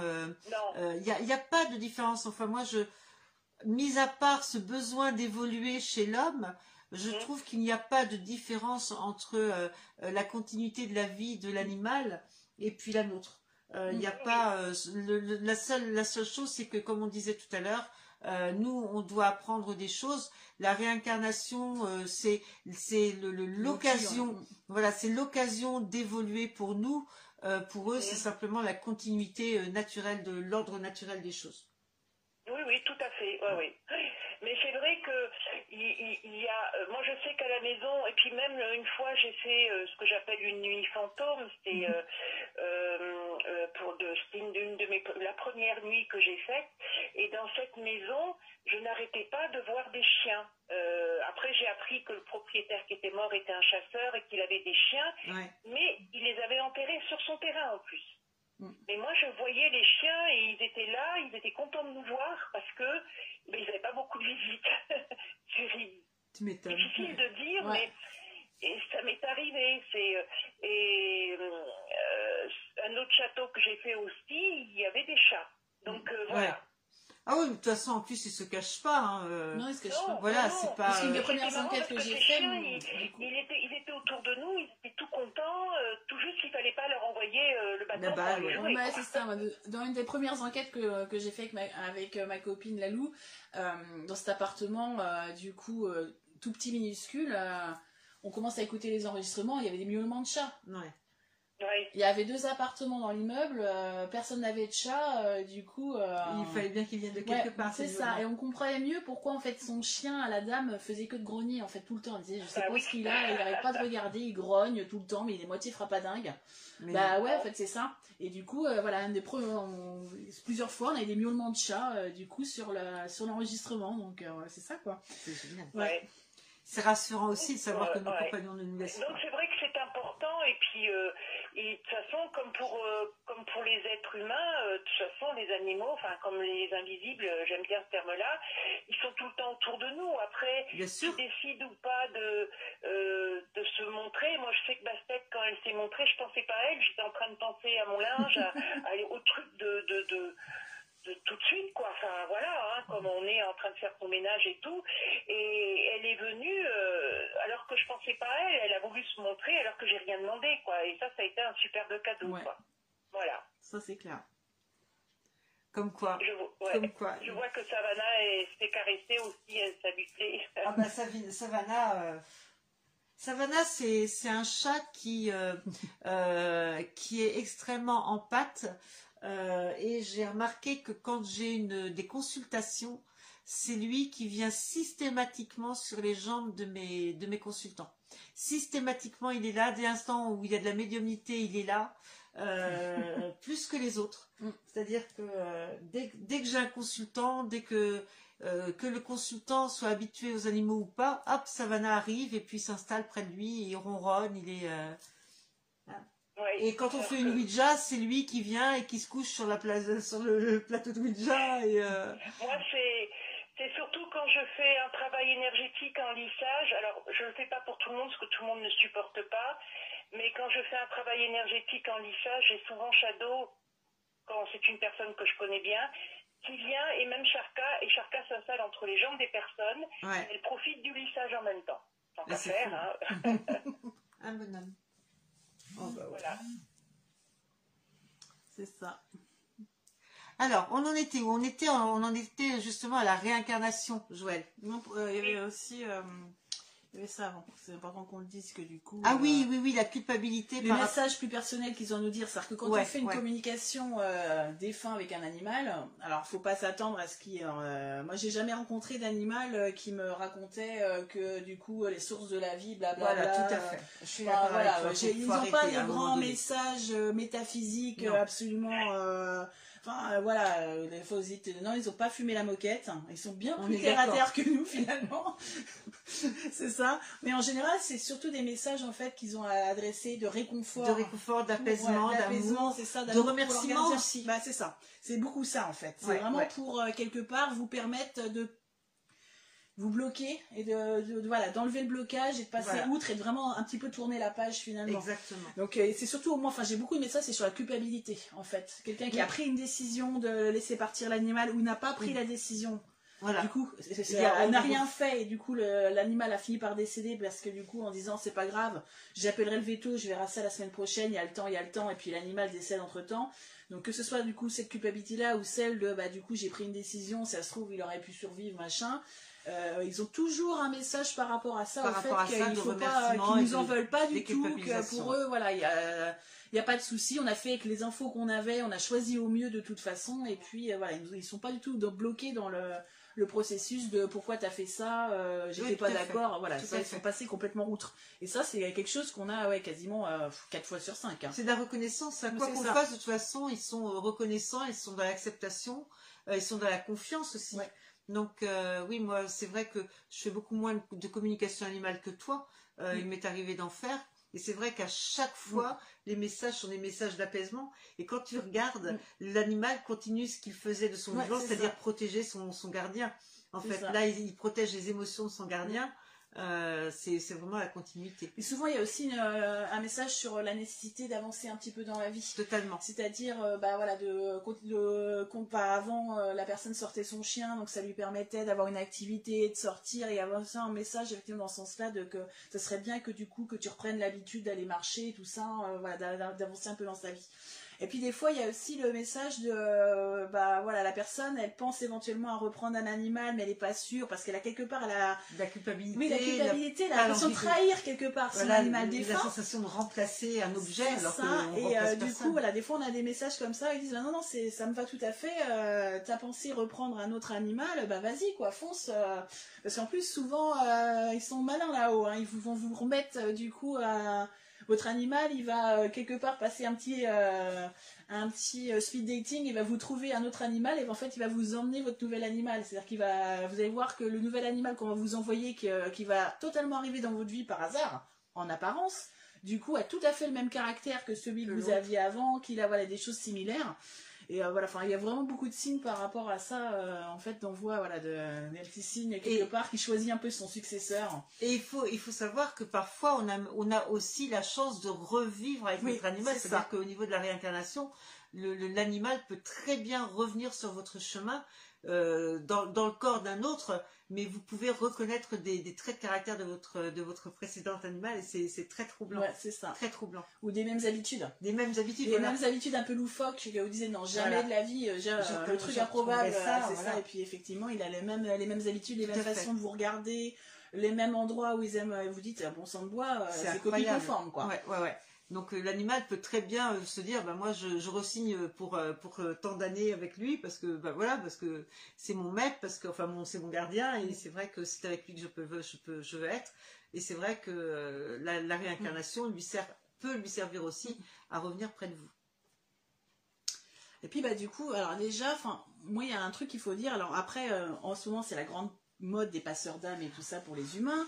Donc voilà, donc en fait il y a déjà un truc en général, ils ont pas, en fait les animaux ils traversent tout de suite. Bien sûr, ils sont tellement purs. Voilà, ils sont tellement purs, ils n'ont pas tous les problèmes de je suis encore lié au matériel, mon Dieu, ils vont trouver, je suis partie, j'avais pas mis de slip, mon Dieu je peux pas partir, ou mon Dieu j'ai pas donné les papiers pour telle chose, ou alors je ne suis pas content, tu m'as fait une crasse donc je ne peux pas partir. Voilà, tous les animaux sont pas du tout, en fait ils sont tellement purs, tellement dans l'amour, et ils acceptent tout de suite en fait leur état, qu'en fait ils partent tout de suite. Donc il n'y a pas vraiment, donc si quelqu'un vous dit qu'il faut absolument qu'il est passeur d'âme pour animaux, voilà, posez-vous la bonne question.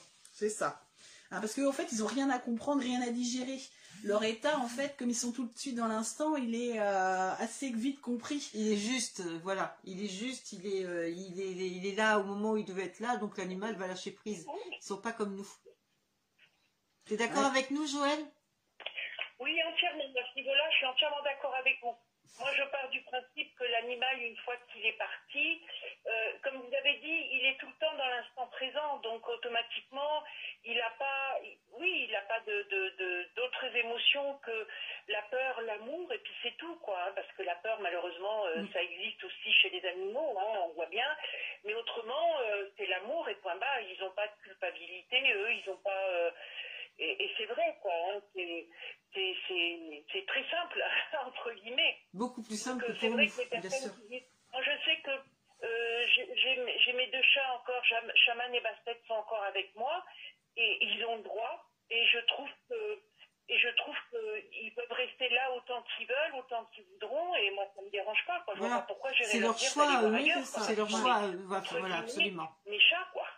Absolument. Non, de toute façon, il y a beaucoup de gens qui pensent que puisque le chat est encore en visite, en fait, c'est qu'il n'est pas monté. Mais enfin, ça n'a rien à voir.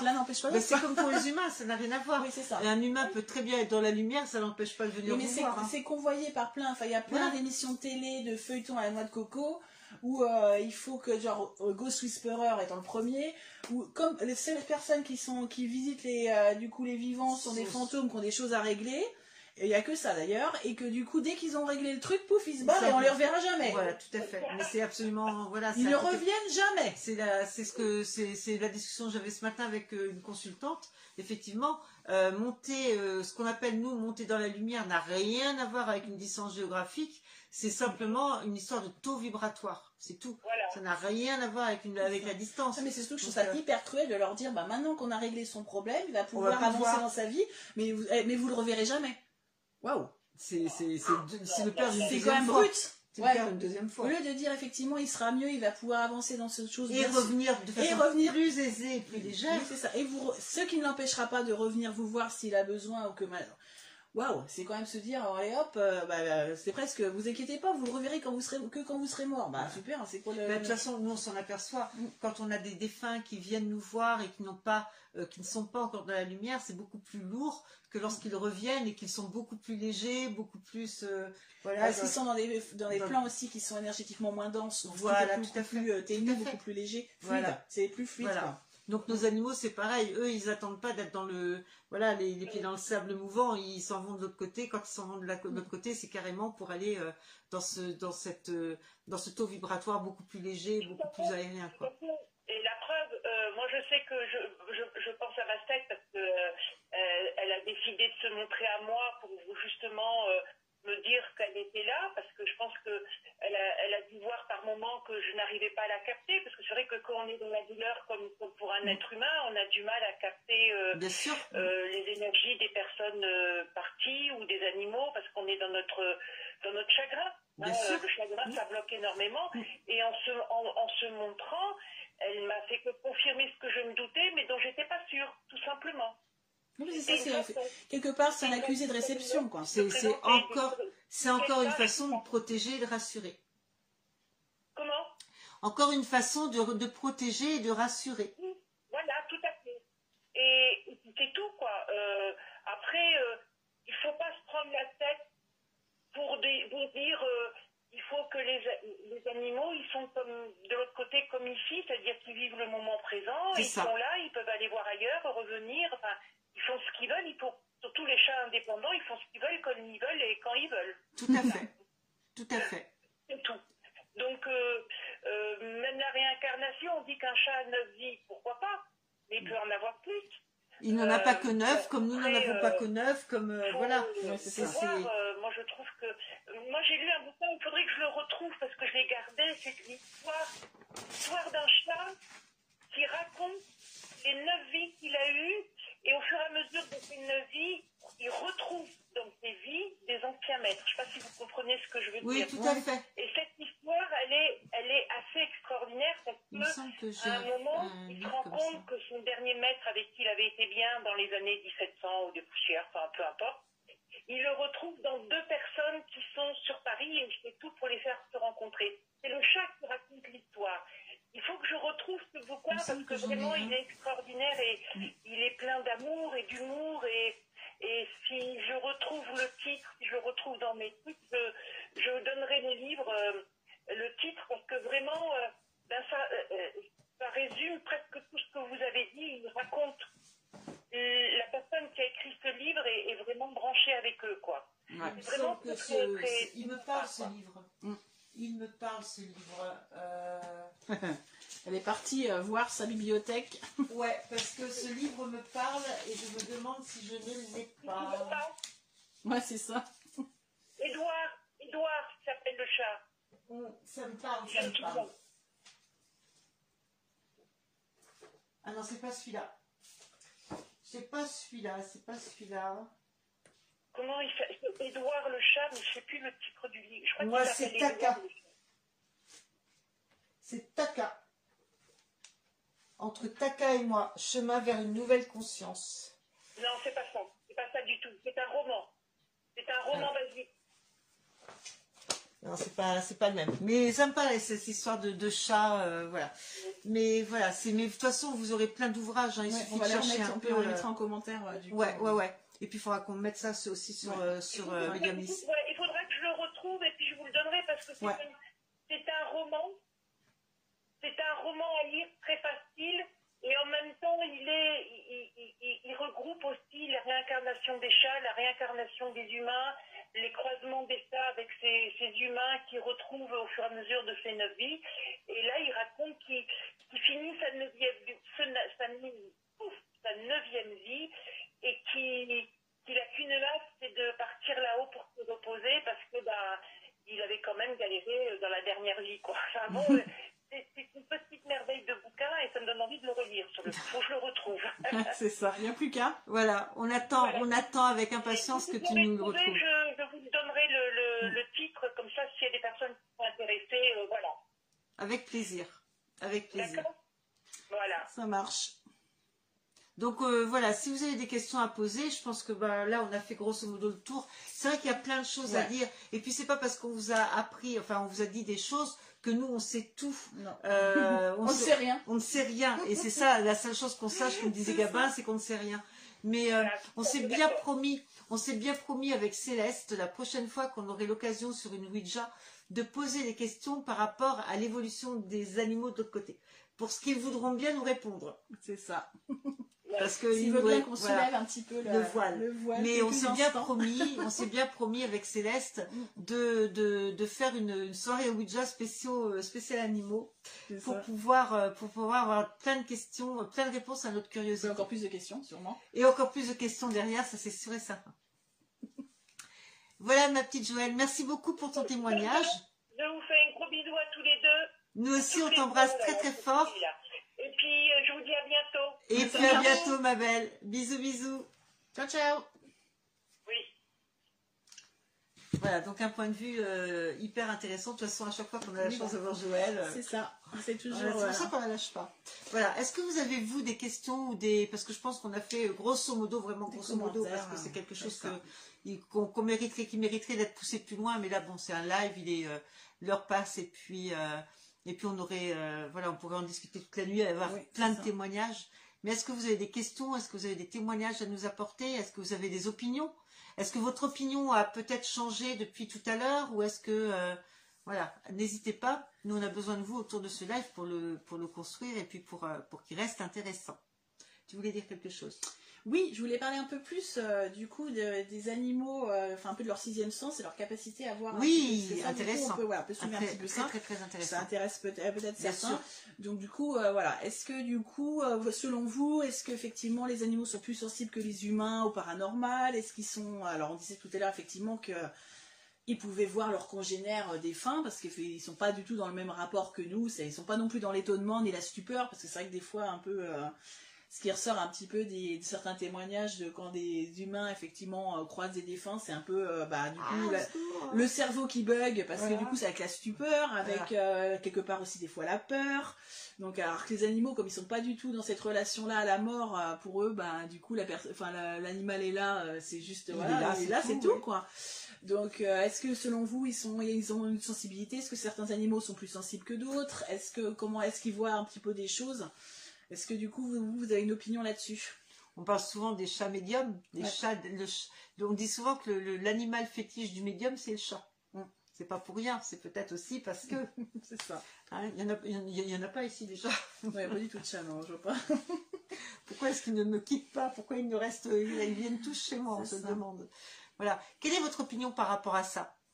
Alors c'est vrai que des fois on a pas mal de témoignages de gens qui disent qu'effectivement leur chat par exemple a des comportements un peu curieux, c'est-à-dire qu'il va se mettre dans un coin et puis complètement fixer un coin de la pièce effectivement pendant des heures, presque à l'affût, des choses comme ça. Ils vont avoir des fois des réactions un petit peu même de feulement, des fois sur des choses. Donc oui, en fait c'est tout à fait possible que votre chat voit quelque chose qui du coup que vous ne percevez pas, ça c'est de toute façon clair. Ça marche aussi pour les chiens.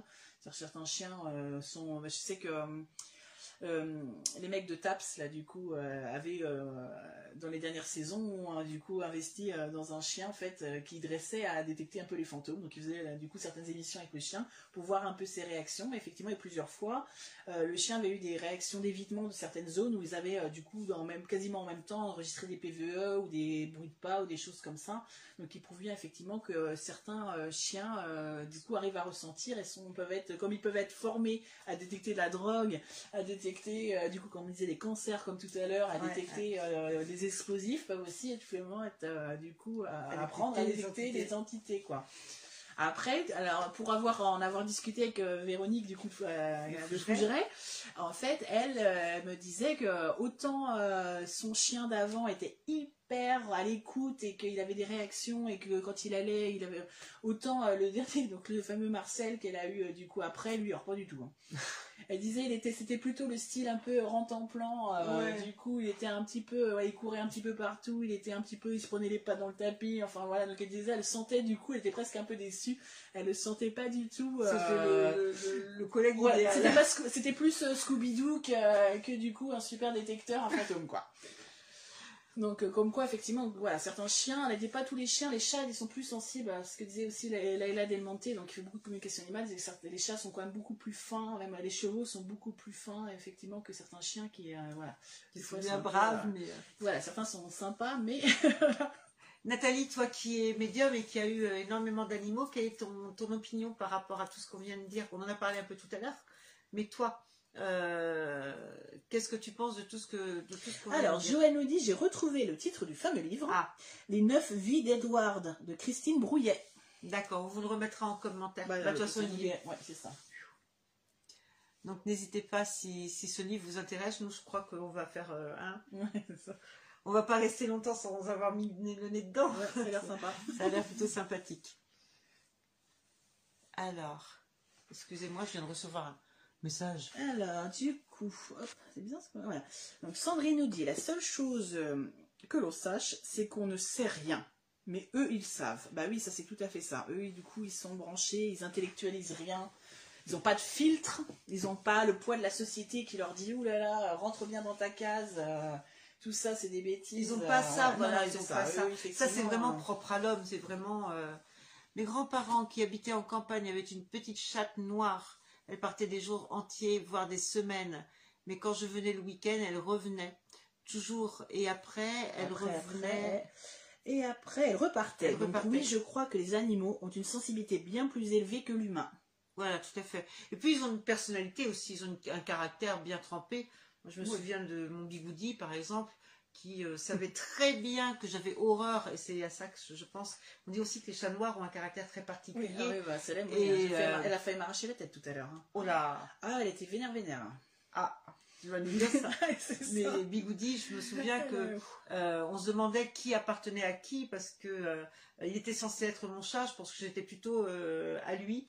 Et lorsque... de toute façon, on habite chez eux. Hein, on habite chez eux. Et lorsque j'avais la mauvaise idée de découcher, j'étais sûre et certaine que la nuit d'après, c'est lui qui le faisait, parce il savait que j'avais horreur qu'il dorme dehors, j'avais peur qu'il dorme dehors. J'aime pas quand les chats sont dehors la nuit. Et quand je découchais, la nuit d'après, il se sauvait, il découchait à son tour. C'est ça. Il se vengeait. Ah ben non, mais il se vengeait. Qu'est-ce qu'elle t'a fait, Salem? Parce qu'elle est mimi, cette chatte. Elle est mimi, non. Alors, elle a eu un début un peu difficile de vie, donc pour rigoler, je dis souvent qu'elle a le caractère de son ancienne maîtresse, donc son ancienne maîtresse était biélorusse, donc après elle a un peu, Salem, le caractère de Poutine. Hein. Du coup, c'est ça, ouais, il y a un peu le truc. Donc, oui, un peu c'est ça. Oui, bah elle a des cas, déjà, elle aime pas être prise dans les bras, elle aime pas être serrée, des choses comme ça, je savais déjà. J'ai remis des croquettes au chat avant de partir pour la nuit. D'habitude, elle mange dans la buanderie. Là, elle a voulu sauter, du coup, là où mangent les deux autres chats, donc Potter et Spirit, dans la véranda. Elle a sauté là, commence à manger des croquettes. Le pauvre Potter arrive pour manger les croquettes. Il saute direct, du coup, sur la petite table pour manger.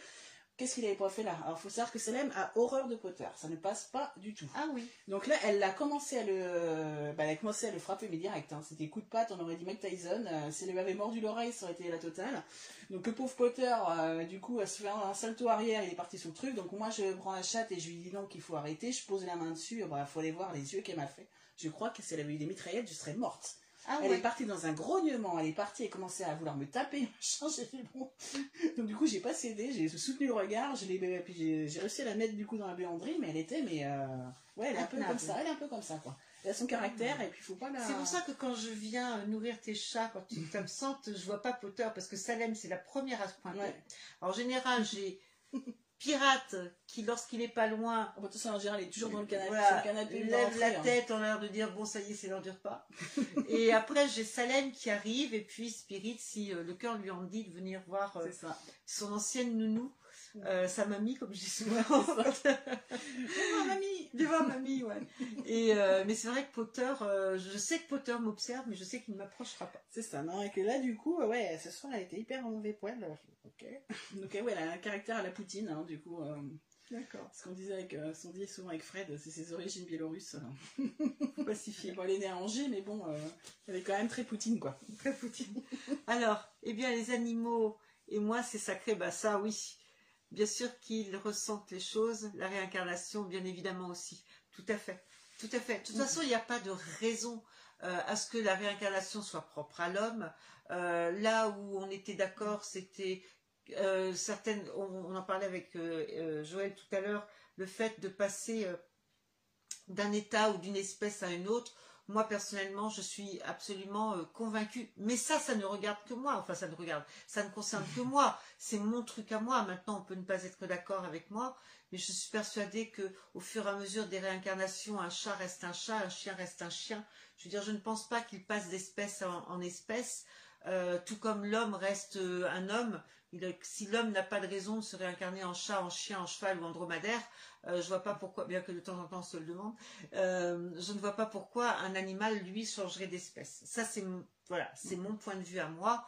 Pour l'instant. Un instant T, on va dire. Et je suis, je suis comme les chats, je vis à l'instant T. Et je suis tout à fait ouverte à changer la vie, pourquoi pas. Mais là, pour l'instant, c'est vrai que la sensation que j'ai, c'est celle-ci. Je ne manquerai pas de poser la question. Au moins essayer. Voilà, de faire mes yeux doux là-haut, parce que je travaille mon regard de coquère en général quand je leur demande des choses, et essayer d'avoir une réponse. C'est ça. Hein, c'est un petit peu l'opinion aussi que tu partageais tout à l'heure. C'est un petit peu... on est un peu dans les mêmes débats, hein, comme je te disais, quand ils débattent de l'histoire, donc les archéologues et tout ça, du coup, quand... Là, il y a plein de choses, un petit peu des verrous qui vont sauter. Bonsoir Muriel, bonne nuit. Il y a pas mal de verrous en fait qui vont sauter sur certaines choses, sur certaines connaissances qui sont dans les livres qu'on pensait immuables et des choses qu'on pensait certaines. Et du coup, c'est un tel consensus et ça remettrait tellement en fait ça renverserait totalement l'opinion qu'on s'est faite et ce qu'on pensait savoir que du coup, il y a beaucoup de scientifiques qui sont pas capables et qui sont pas prêts à ça en fait. Ouais, tout à fait. Donc là, notamment par rapport aux Vikings, donc les dernières découvertes du coup dans les pays nordiques de tombes de guerriers vikings, en fait, ils se sont rendus compte depuis quelques années, quand ils font des études d'ADN et tout ça, c'est que ce sont des femmes en fait, et que ces femmes, elles ont été du coup enterrées avec des armes qui ont vraiment servi, elles sont couvertes de blessures de guerre. Et que finalement l'image de la femme viking qui restait à la maison faire la popote pendant que monsieur viking était dans son dracard à guerroyer, à violer, à piller, à étaler sa testostérone un petit peu partout. Au cas de vent, c'est ça, en fait était totalement fausse. Et du coup il disait qu'elles ont beaucoup de mal à trouver des financements et des choses comme ça malgré la multiplication des corps, parce qu'ils se sont rendus à je sais pas combien de corps, hein, et du coup à chaque fois qu'ils trouvent des trucs. Je crois qu'un des plus grands tumulus qu'ils ont trouvé récemment, en fait ce sont des femmes à l'intérieur, hein, que des femmes, hein. Donc ça, ils disaient qu'il y avait énormément de femmes, parce qu'effectivement il y avait le côté du coup totalement patriarcal qui butait, donc malgré effectivement les preuves qu'on peut leur emmener, les datations carbone 14, les preuves ADN et tout ça, ça ne passe toujours pas. Donc ça, ils disaient que voilà. Donc tout comme les animaux, effectivement, il peut y avoir des convictions qui ont une dos dure. Enfin, c'est ça. Tout comme tu vois l'arrivée des premiers hommes, en fait, on a été les premiers hommes en Amérique du Nord et tout ça, du coup, que 12 000 ans finalement avant notre ère. En fait, ils se sont rendus compte récemment, ils ont fait des découvertes que l'homme, du coup, préhistorique était, du coup, sur ces contrées bien avant. Et donc, du coup, ça c'est pareil, ils ont du mal à imposer le truc parce qu'effectivement, tous les livres d'histoire vous disent que le berceau c'est l'Afrique et qu'après du coup effectivement ils sont partis et que l'homme n'est pas arrivé. Bonsoir, Sophie. Tout comme pendant très longtemps on pensait que du coup les États-Unis n'avaient été découverts qu'avec Christophe Colomb.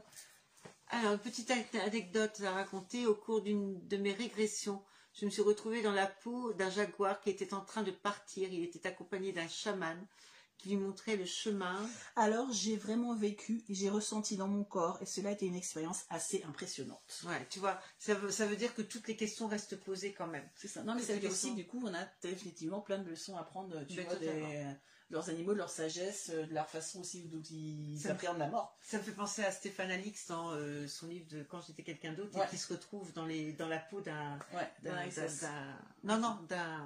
oiseau au départ. Oui, d'un oiseau, il y a avant quand il commence à faire quand il commence à s'endormir dans sa hutte. C'est ça. J'espère que je vois que vous êtes en train de partir les uns après les autres. Puis comme j'ai quelque chose, voilà, ça va être l'heure. Et puis moi, j'ai quelque chose à vous dire avant la fin de ce live. Roulement de tambour.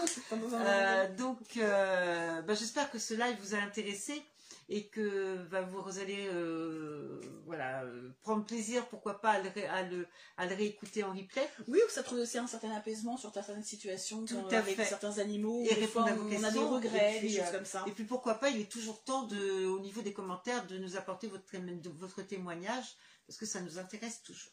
Voilà, donc c'était notre petit live de ce soir, en vous remerciant d'y avoir participé.